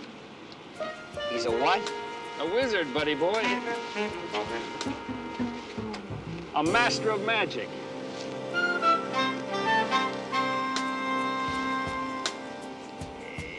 Very good.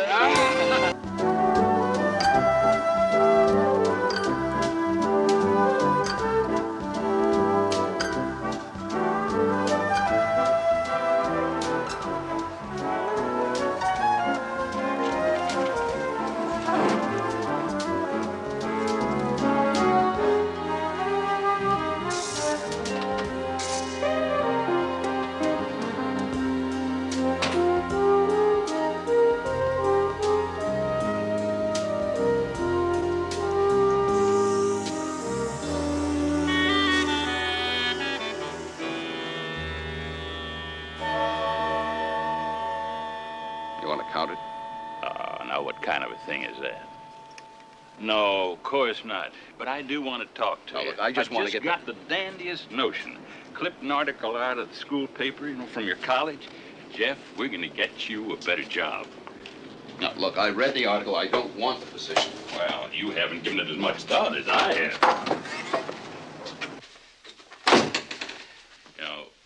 We got to think about Alice, Jeff. Your future. Alice has been a good wife to you. She's gone without. She's put up with our limited means. But head of the department, it's a wonderful opportunity, and the salary is $2,800 a year more than we're making now. Not interested. $2,800. It still only brings your payments to $185 a month, son. No. Jeff, you've got to consider it. Now, look, you're eligible for the advancement. You've passed up better positions twice now, son. No. It means opening up my records. As long as I stay just what I am, nobody cares what I've been. Jeff. That's odd. I don't have anybody scheduled.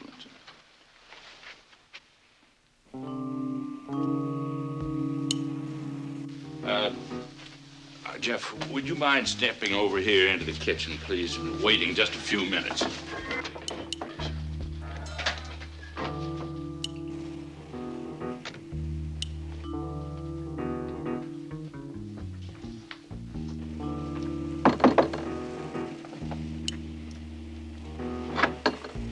Yeah.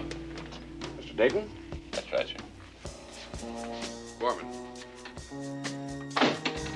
I never met Dr. Borman, but he's 58 years old. You're not. I made it very clear to Dr. Borman he was to come in person. This is a confidential relationship. You got a tape recorder in that briefcase?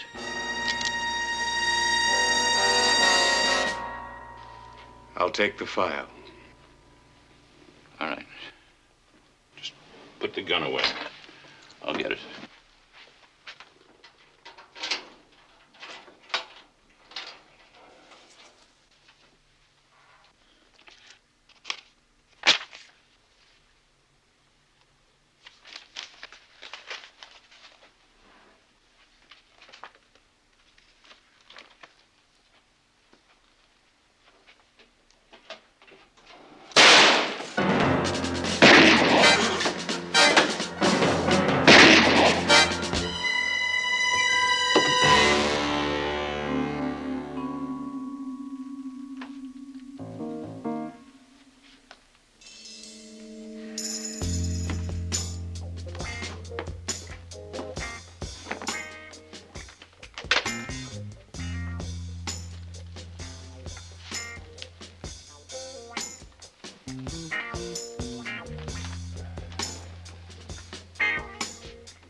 Cop, huh? Dayton was a cop. Yeah, he was on the beat when I was. In 1959, he took a bullet in the gut in the liquor store holdup. Drew light duty after that. Let me guess, records, right? Mm-hmm, you guessed right, records. 4 years ago, Internal Affairs got wind of something, and he resigned under pressure. Steve, take a look at this. Newspaper clippings, right up to date on everybody that he's had a record of. My guess is that he nailed everyone who was beginning to make it. Blackmail. Mm-hmm, blackmail. I wonder what it is that makes a guy go wrong. You know somebody tore off today's date already?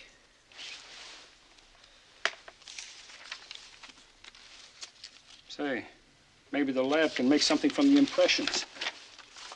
Mike, how about it? Can we roll with the body now? Yeah. Thanks, Doc. Fellas are finished with the pictures and the measurements.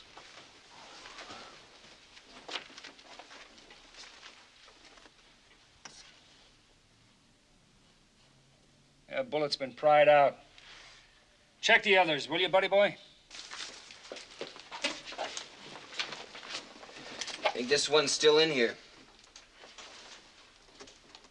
Yeah. Charlie, you gonna be able to pull this one out? Yeah, we'll get it. Lieutenant? Yeah. You might want to have a look at the kitchen floor before we scrape it. We've got some blood evidence in there. But Dayton died over here. What's blood doing in the kitchen? This the only place? No, there's some more by the rear door. He must have gone out that way. Wait a minute. Where's the slug that came through this door? You got me. We have a clean hole, obvious entry and exit, and the bullet got lost. What do you mean, got lost? Bullets don't get lost. Maybe it spent and fell. Now we've checked the entire floor. Then there must have been a third person. Someone was here, got hit, and got out with our bullet. We got ourselves a witness. Better than that, we've got a witness with a bullet in. Could have been somebody who worked for him. Could be. Or somebody who's got an appointment on this calendar.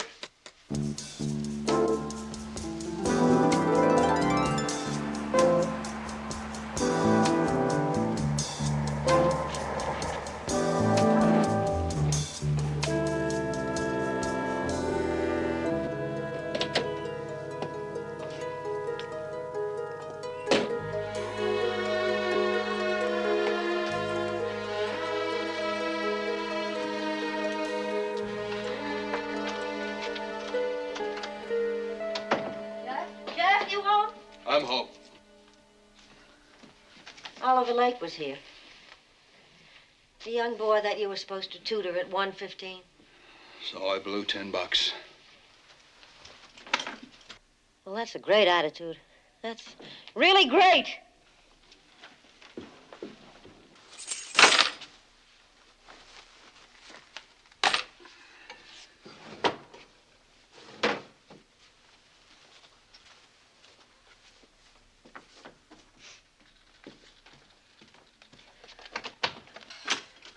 I'm going to the market. Uh-huh. Did you cash a check yesterday? What? I said, did you cash it?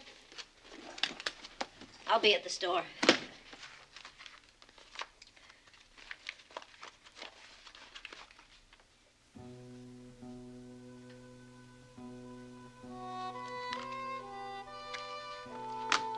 Jeff, would you come out, please? I'll see you when you get back. I think we better talk. Not now. Now. It's just too much money, Jeff. For too long a time. Alice. Later. Okay. Later. Jeff, if it's someone else, then tell me. Oh, you have to.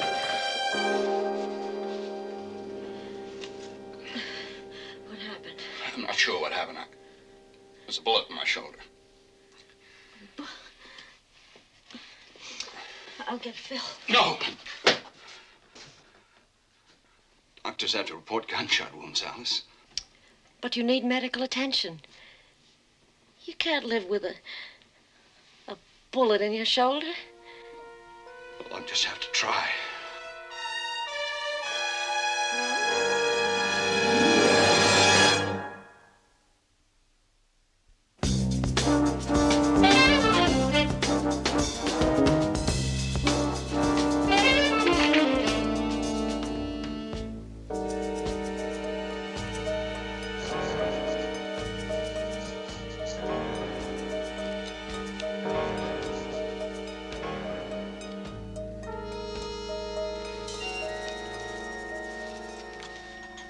Phillips, what does that say, Phillips? Phillips, Williams, Borman. Phillips, Williams, and Borman, huh? Good. How about the blood? On the blood scrapings from the kitchen floor are type AB. Well, is that common or uncommon? What? Rare. 4% of the population. 4%. Charlie, what about the bullet they dug out of the wall in the study? Yeah, what about that? 38 police positive. We ran it against Dayton's gun and got a match. 1 cartridge fired. Dayton shot once, the killer shot twice. The witness's blood is AB. Good. Let's run this type against the 3 names. Looks like a cop finally found a way to zap the policeman's pension fund. That's not funny, Johnson. You know what the papers and TV would do with that, don't you? I'm sorry, Mike. It's just not funny. Now we got 3 names, 1 blood type against 3 possibles. That's Phillips. We'll let Healy and Lessing take him. Then there's Borman and, who's that? Williams. Williams. Borman and Williams. We'll take those 2. You think we're really on solid ground with this Dayton blackmail thing? Gotta be. His books have him dragging down over $40,000 last year. $40,000? $40,000 in dribs and drabs. $100 a month here, $200 there, and the topper is there's no record of him paying any income tax.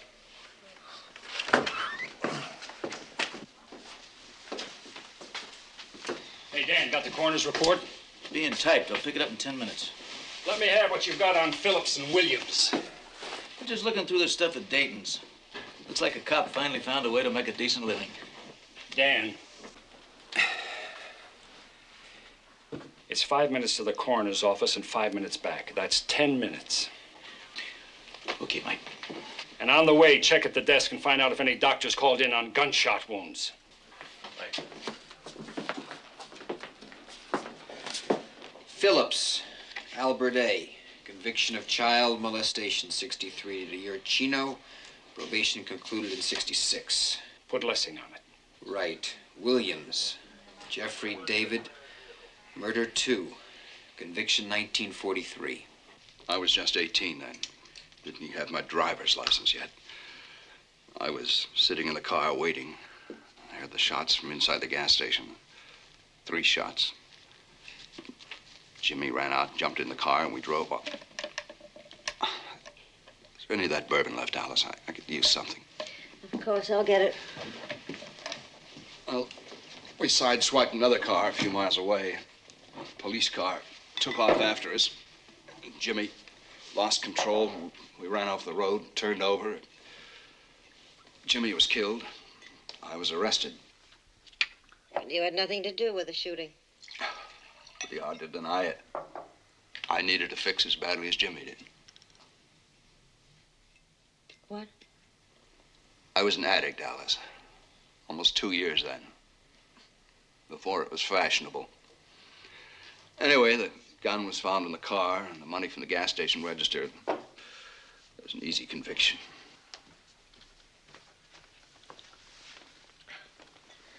How long were you in prison? 4 years. Another 8 on probation. It's hard to believe all of this. Well, maybe it shaped me up. Turned me around, anyway. I stayed straight, went after a degree, got my master's. Then Harley Richards put his neck on the line for me. Junkies with felony convictions are not highly regarded by college administrators, but he was determined to have me in his department, and being dean of the college, he kept my records closed. No one there knew about my conviction. I see. No wonder you were so upset when he died. But then, this man, Dayton, when did he first start calling you? About 6 years ago, just when it looked like I was going to start making it. There was some conjecture in the college paper about offering me a full professorship. But you didn't accept. Of course. Of course, that's why you never accepted. Because you were afraid of what the regents might find out.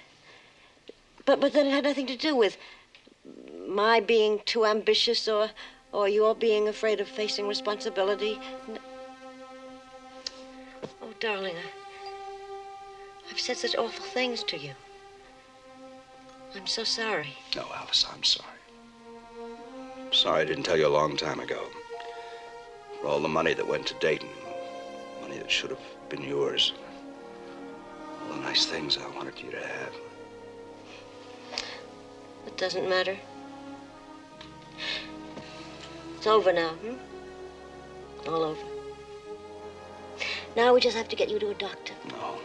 Oh, yes, we Alice, will. I'm not going to throw it all away now. Maybe later, when we can get away. After final exams, we can go somewhere and have the bullet taken out. Later.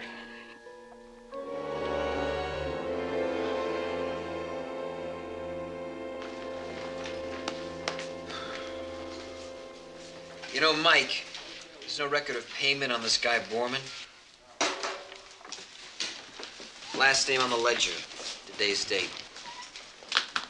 Never kicked in any money, huh? And there's no appointments with him in Dayton's calendar up until now either. I couldn't find a dirt file on him.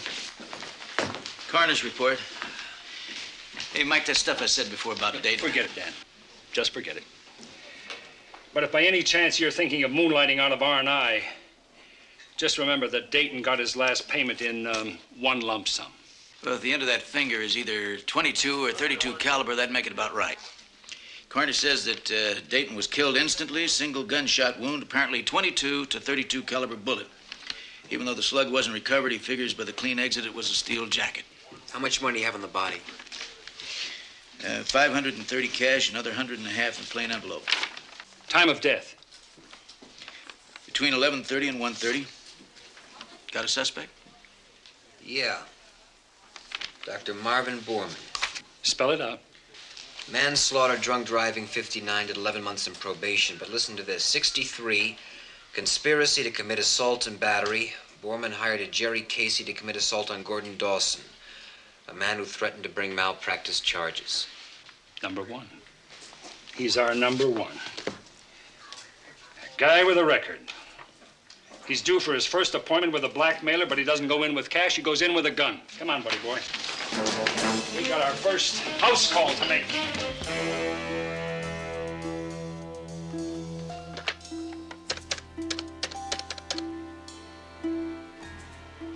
Room 105, please. Doctor, Yes. you're late. I had a patient in labor. I'm sorry. It was a difficult delivery. Mine wasn't. Your file's here, and I want the balance on account. Meet me in 45 minutes at the base of the cross on Twin Peaks. Just a minute. Yes. Have them wait outside, please. Yeah, go ahead. Problem, Doctor? Do you know any reason why the police should be here? No, do you? 45 minutes, Doctor.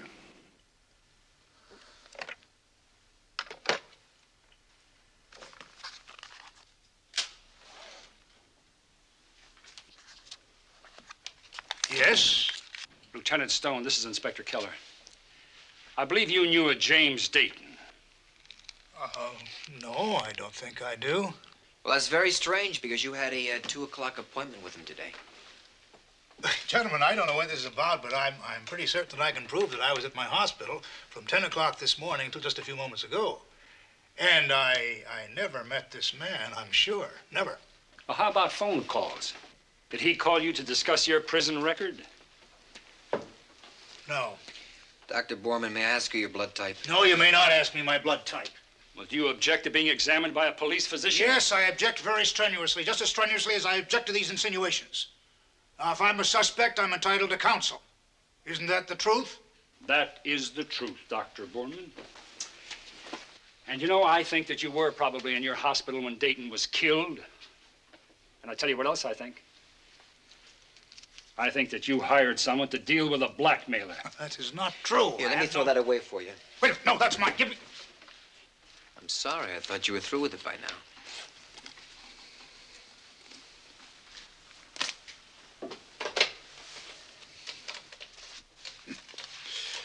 When can I call my attorney? As soon as we've got you booked. Now, you have a right to remain silent. Anything you say can and will be held against you in the court of law. Mike, it's the Capri Motel. Piece of paper said room 105.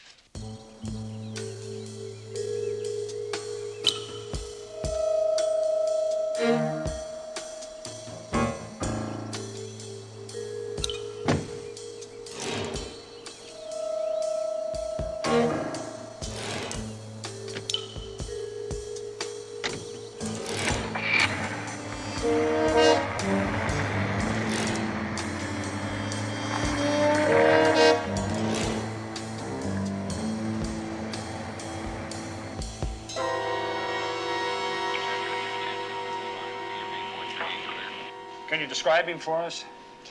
Yes, I'd say he's about 40, 6'2", graying hair, nice looking. Smith. Yes, sir, that's the name on the register. Phone calls? No locals. One long distance. Kansas City, I think. Would you have a record of that call? Possibly the name? Yes, I certainly do. The number, anyway. Shall I get the book? It would be very helpful. Thank you, please.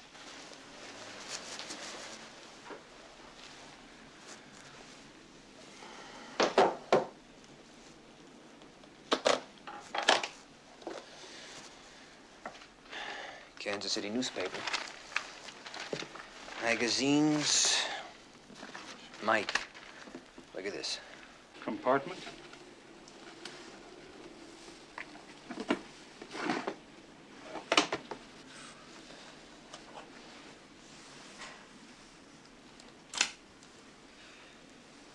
Two cartridges fired. I think we just scored. Scored? Nah. We're not even within field goal range. I guess you're right, circumstantial. But if that bullet matches the gun... Good as an eyewitness. I just hope he doesn't know about our third man, because if he does, there goes our ball game. He's gonna be looking for that bullet, too. Get this wrapped up quick. Call a stakeout unit. If he shows, nail him on the spot.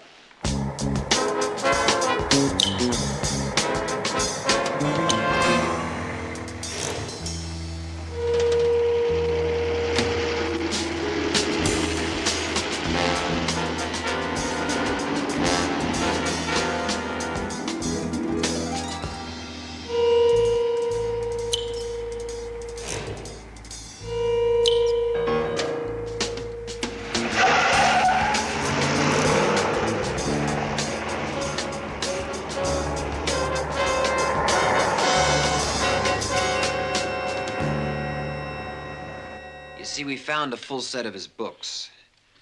And also there was $150 in an envelope in Dayton's pocket. I have nothing to say, Inspector, except that I didn't kill him. I believe that. But I think you were there, behind that kitchen door. Your blood type's AB, Mr. Williams, was on your record.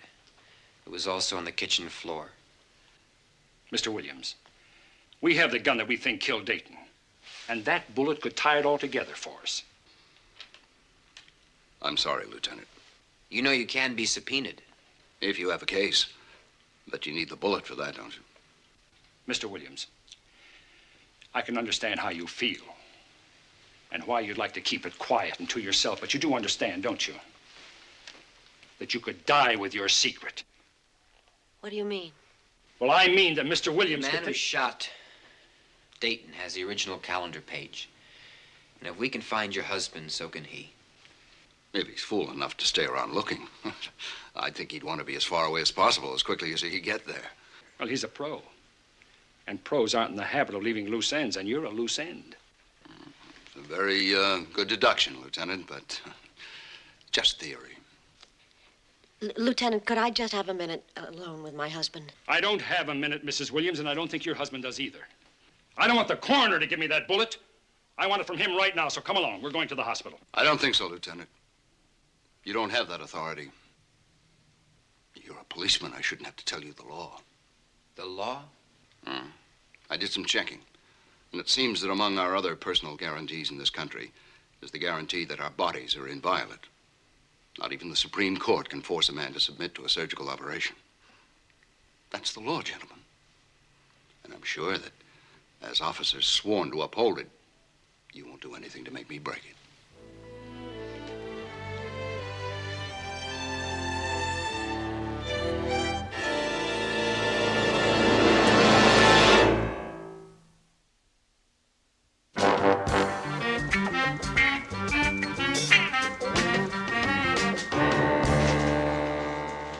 Get a hold of the DA?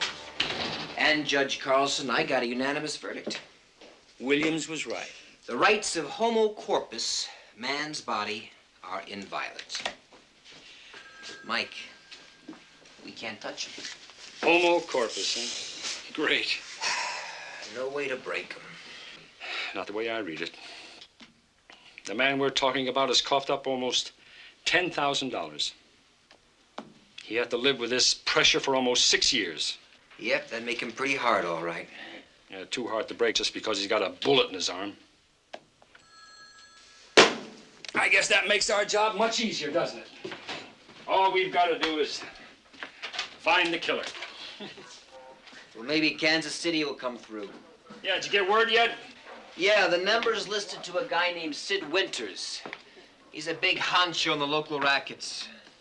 They're pulling photos on guys he runs with that fits our description. Let me brighten your day, Lieutenant. Lab says the gun you brought in could be the murder weapon. Those 2 shells were high-velocity load, and both bullets did wear steel jackets. Terrific. That means the bullet in Williams' shoulder could do it for us. Williams, that's the second guy on the list, right? That's right. He took the slug? Yeah, he took it right out of the case. What? The rights of homo corpus. You can't cut a man open if he doesn't want to be cut open. So, Mr. Sunshine, what else you got to brighten my day? How about that? Not much. I did see the other fella, Phillips. He was there just like the calendar said, 12 o'clock sharp, got hustled right out. Apparently, Dayton liked to keep everybody apart, didn't want anybody to see anybody else. Kind of like a shrink, you know? Did you check out the Phillips story? He says he went straight to a business meeting. Lessing's on it now. You got this Borman in the tank, don't you? We got nothing without the bullet. Borman won't talk, and Williams won't talk either. Oh, Lieutenant, Kansas City just called. They're sending in a picture.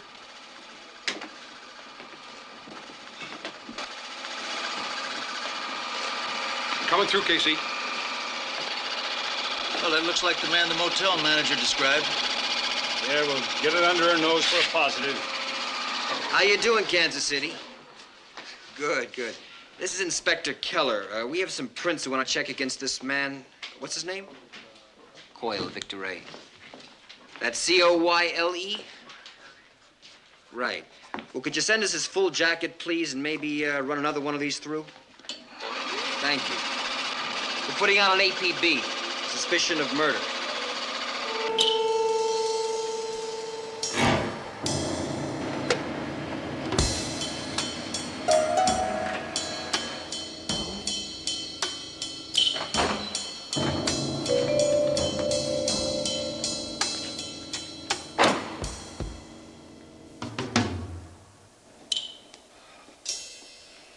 Phillips?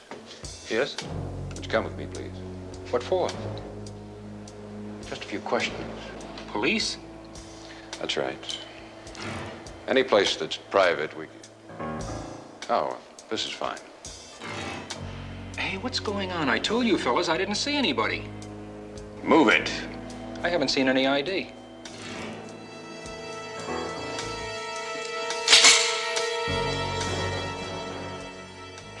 Who are you? Inside.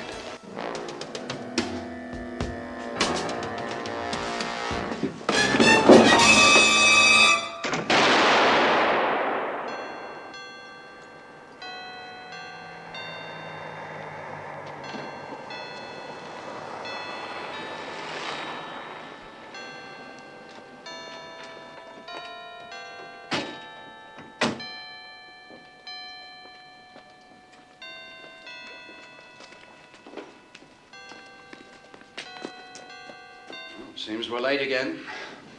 I apologize for keeping you past the hour, but I think the extra review will reflect itself favorably in your blue books next week.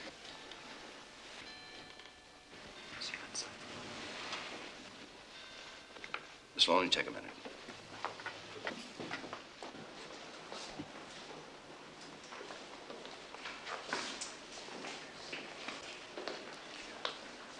I'd hoped I'd made myself clear, Lieutenant. I guess I don't use the language as effectively as I thought. It's my turn to be clear, Mr. Williams. The man that you won't help us find just killed somebody else. First name on the list, Albert Phillips. He stripped him to the waist after he shot him. Does that tell you anything? He wants that bullet, Mr. Williams. He knows it can convict him. No. No, what do you mean, no? Phillips is dead and you're next on that list. I can't make a public testimony. Well, you don't make sense. You know that, Mr. Williams? You don't make any sense at all.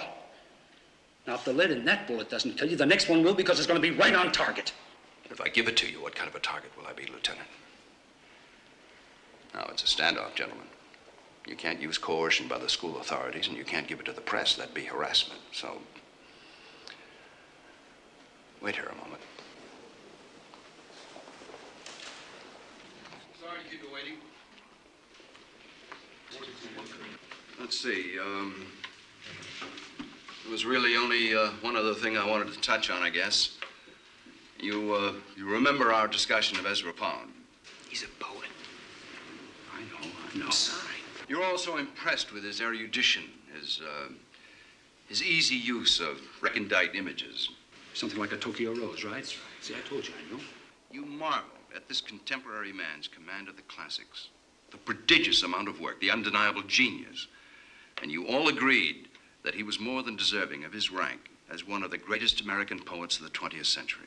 Did you ever read any of his poetry? Who has time to read any of his poetry? I barely have time to read booking slips. And yet this man was denied that reputation in his own country. Why? Mr. Miller? Some people thought he was a traitor. Some people? Most people, I guess. No guess, Mr. Miller. Truth. And why? The propaganda broadcast he did for the enemy during World War II. Right. An action which people could not forgive. And what does this tell us about people? Mr. Guerra? You know? Well, let me bring it a little closer to home. Some of you have found enough in this class to enroll with me for the American novel. But what if you discovered that I had a criminal record? It's criminal when you hand out those low grades, man. Well, think about it. Suppose that at one time I had been a junkie. Pretty heavy fiction. Let me lay it on a little heavier. What if I had been involved in a killing and actually been found guilty of murder? Would it still be the same between us? Or would you find yourself saying, this man who pleads for ethical conduct, for scrupulous morality, who demands that I plumb the depths of my ability to reason, this same man has been found guilty by society of having acted without reason? Would you say to yourself, why should I listen to him? Mr. Miller? I'd have to think about that. Yeah. And what about the Regents? Would they think about it? Forget it, baby. School's out. I guess the point can't be made any more succinctly than that. What a man is or does in private becomes a part of his public image. Good or bad, it's on the record. And whether that's good or bad, I leave you to think about. Well, that's it. Except that it's been a pleasure having you all this semester. Good luck on the finals.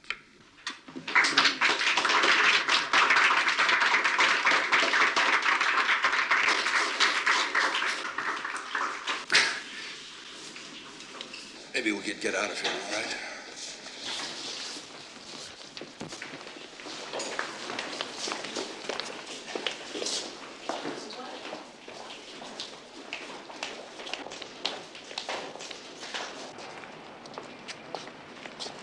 Understand a little better now?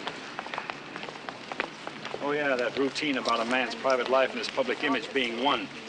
I knew that all the time. But, the way those kids reacted, especially at the end, that tells me a lot I didn't know. That's tradition. No, sir, no way. That's respect. Hard earned. Yeah. Listen, I remember more than one very long silence at the end of a semester. I guess we did get along rather well. Hi, Mr. Williams. Hello, John. That means more to you than staying alive, doesn't it? Yes, that is my life, Lieutenant. Digging, probing, watching them take hold of an idea, taking it further than I knew it could go, loving it. And loving you for helping. If you read my file, you know I went a long way without any help. A long way in the wrong direction. What I can give now makes up for that.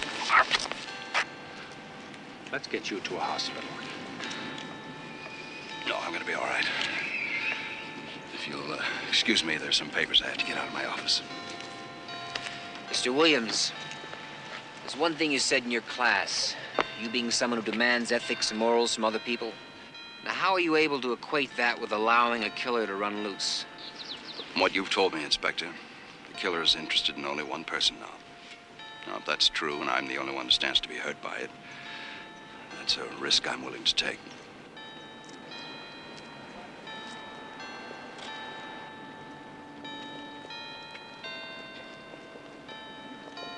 Okay, if he won't keep up his guard, we're going to have to do it for him.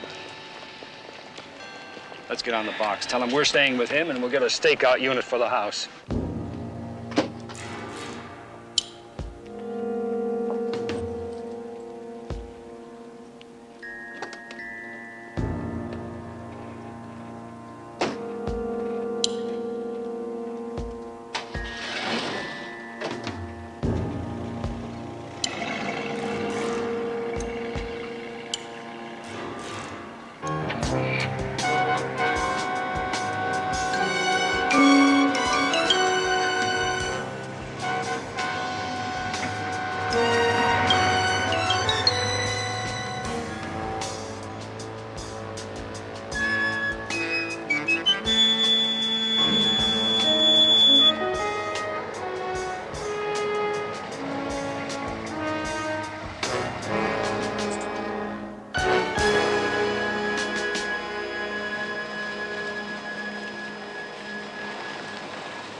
Mrs. Williams.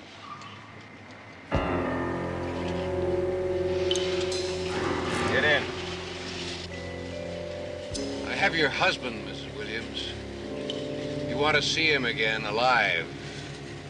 Get in.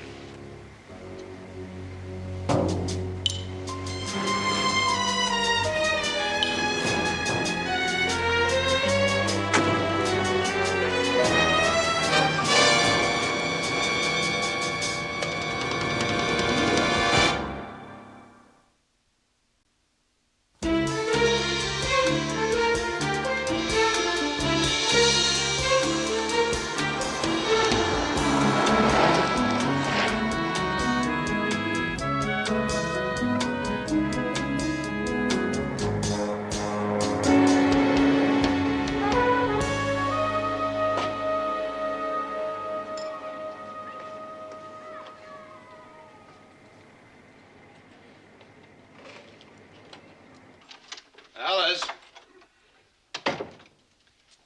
Alice?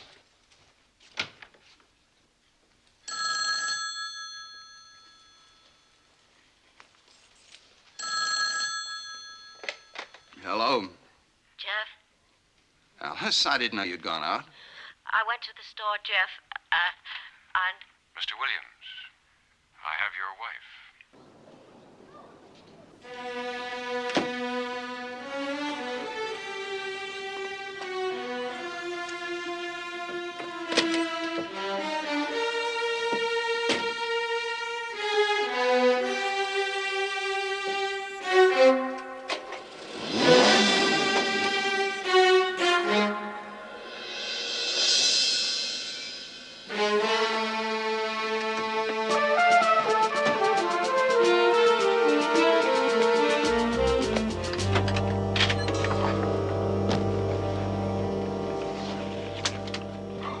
Get an ambulance. The man called. The man who shot Dayton. He's got my wife. What did he tell you to do, Mr. Williams? Downtown. Corner of Jones and Geary. I stand on the corner. 7 o'clock. He's got Alice. Tell me this. Did you see a man at Dayton's? Can you describe him? 6'2", 40, graying hair? He said he'd kill her. Don't worry, we'll take care of it for you. Please, be very careful. We will, Mr. Williams, we will. But do you give the doctor permission to take the bullet out?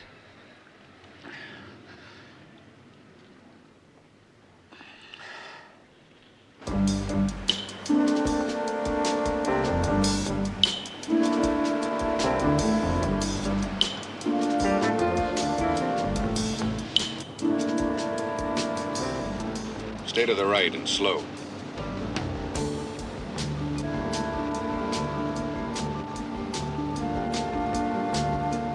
Is that him?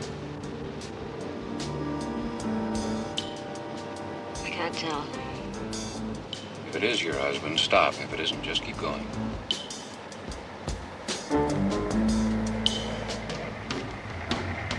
Is it him? Yes, that's Jeff. Get in. You all right, Alice? Fine.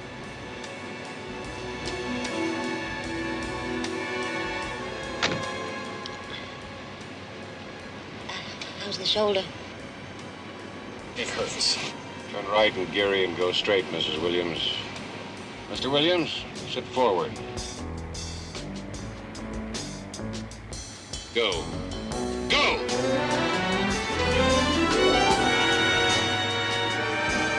Subject vehicle proceeding west on Geary.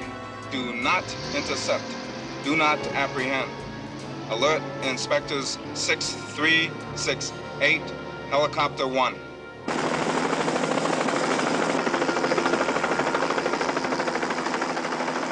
Subject vehicle proceeding west on Geary.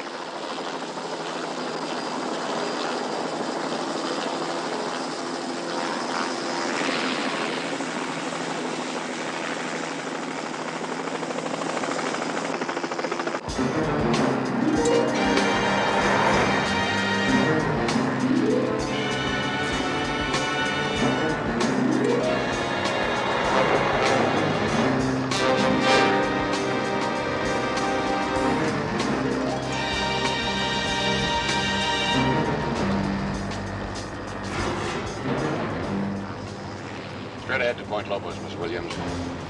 Pick it up.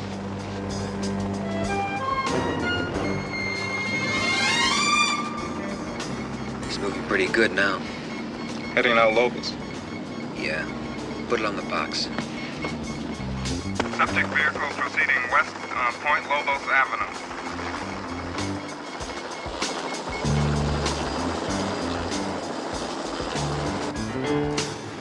When you come to the next turn off, take it. Cut the lights. Where are we going? Down the next side road, Mr. Williams.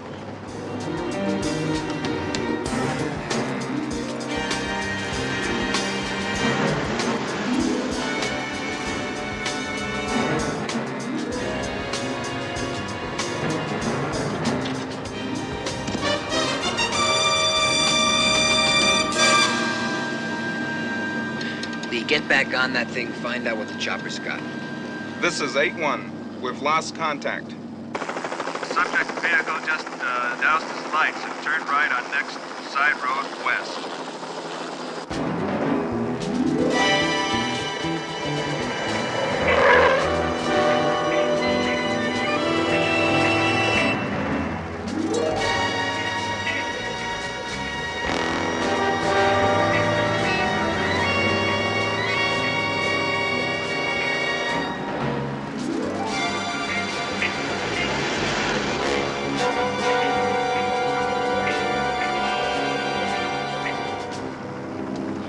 I can't see.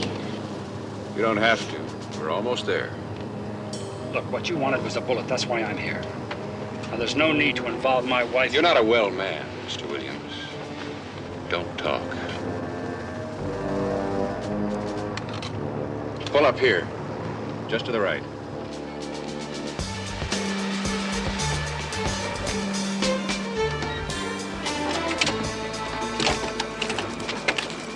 Out. This side. Both of you.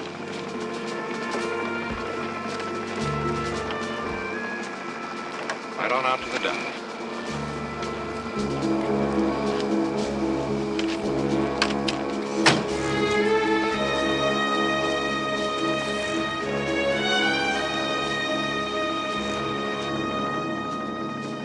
They're in the open. Let it go. This is 8-1. Have the helicopter hit it!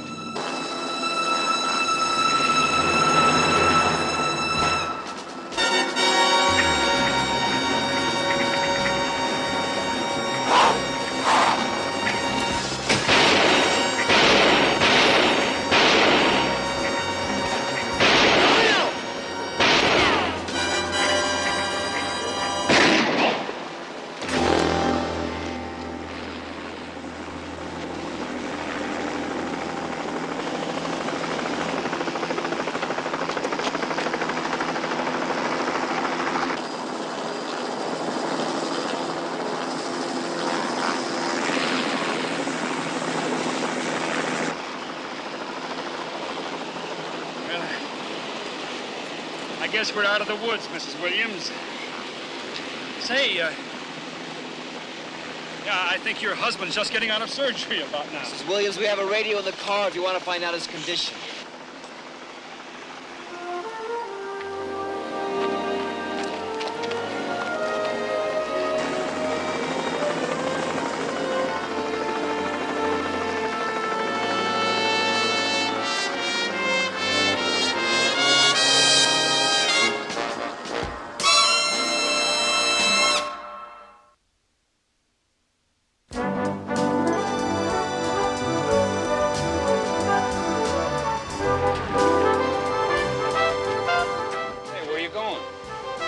Right back.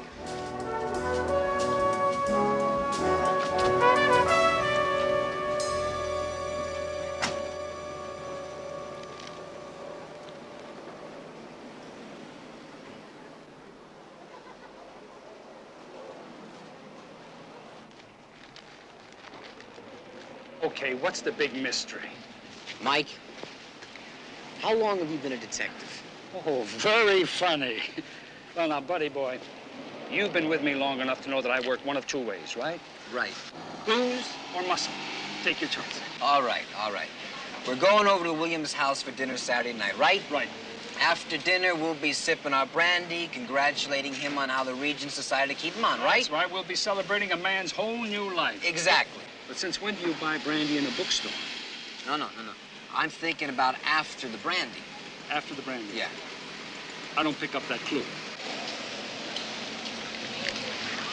I bought you a little present. What is it? Open it. Poems, poetry. It's Ezra Pound. Remember Williams talking about him at the school? Yeah, I remember he talked to his class about him. That's right. That's for you. What? Oh, now, wait a minute. I can't read this. Why not? Listen, raineth drop and staineth slop. Oh, come on now. Wait a minute. What? Yeah, raineth drop and staineth slop. Skiddeth bus and sloppeth us. Now, come on. Isn't poetry supposed to be clear and to the point? That's right. Well, I've got something to the point and clear for you, young fella.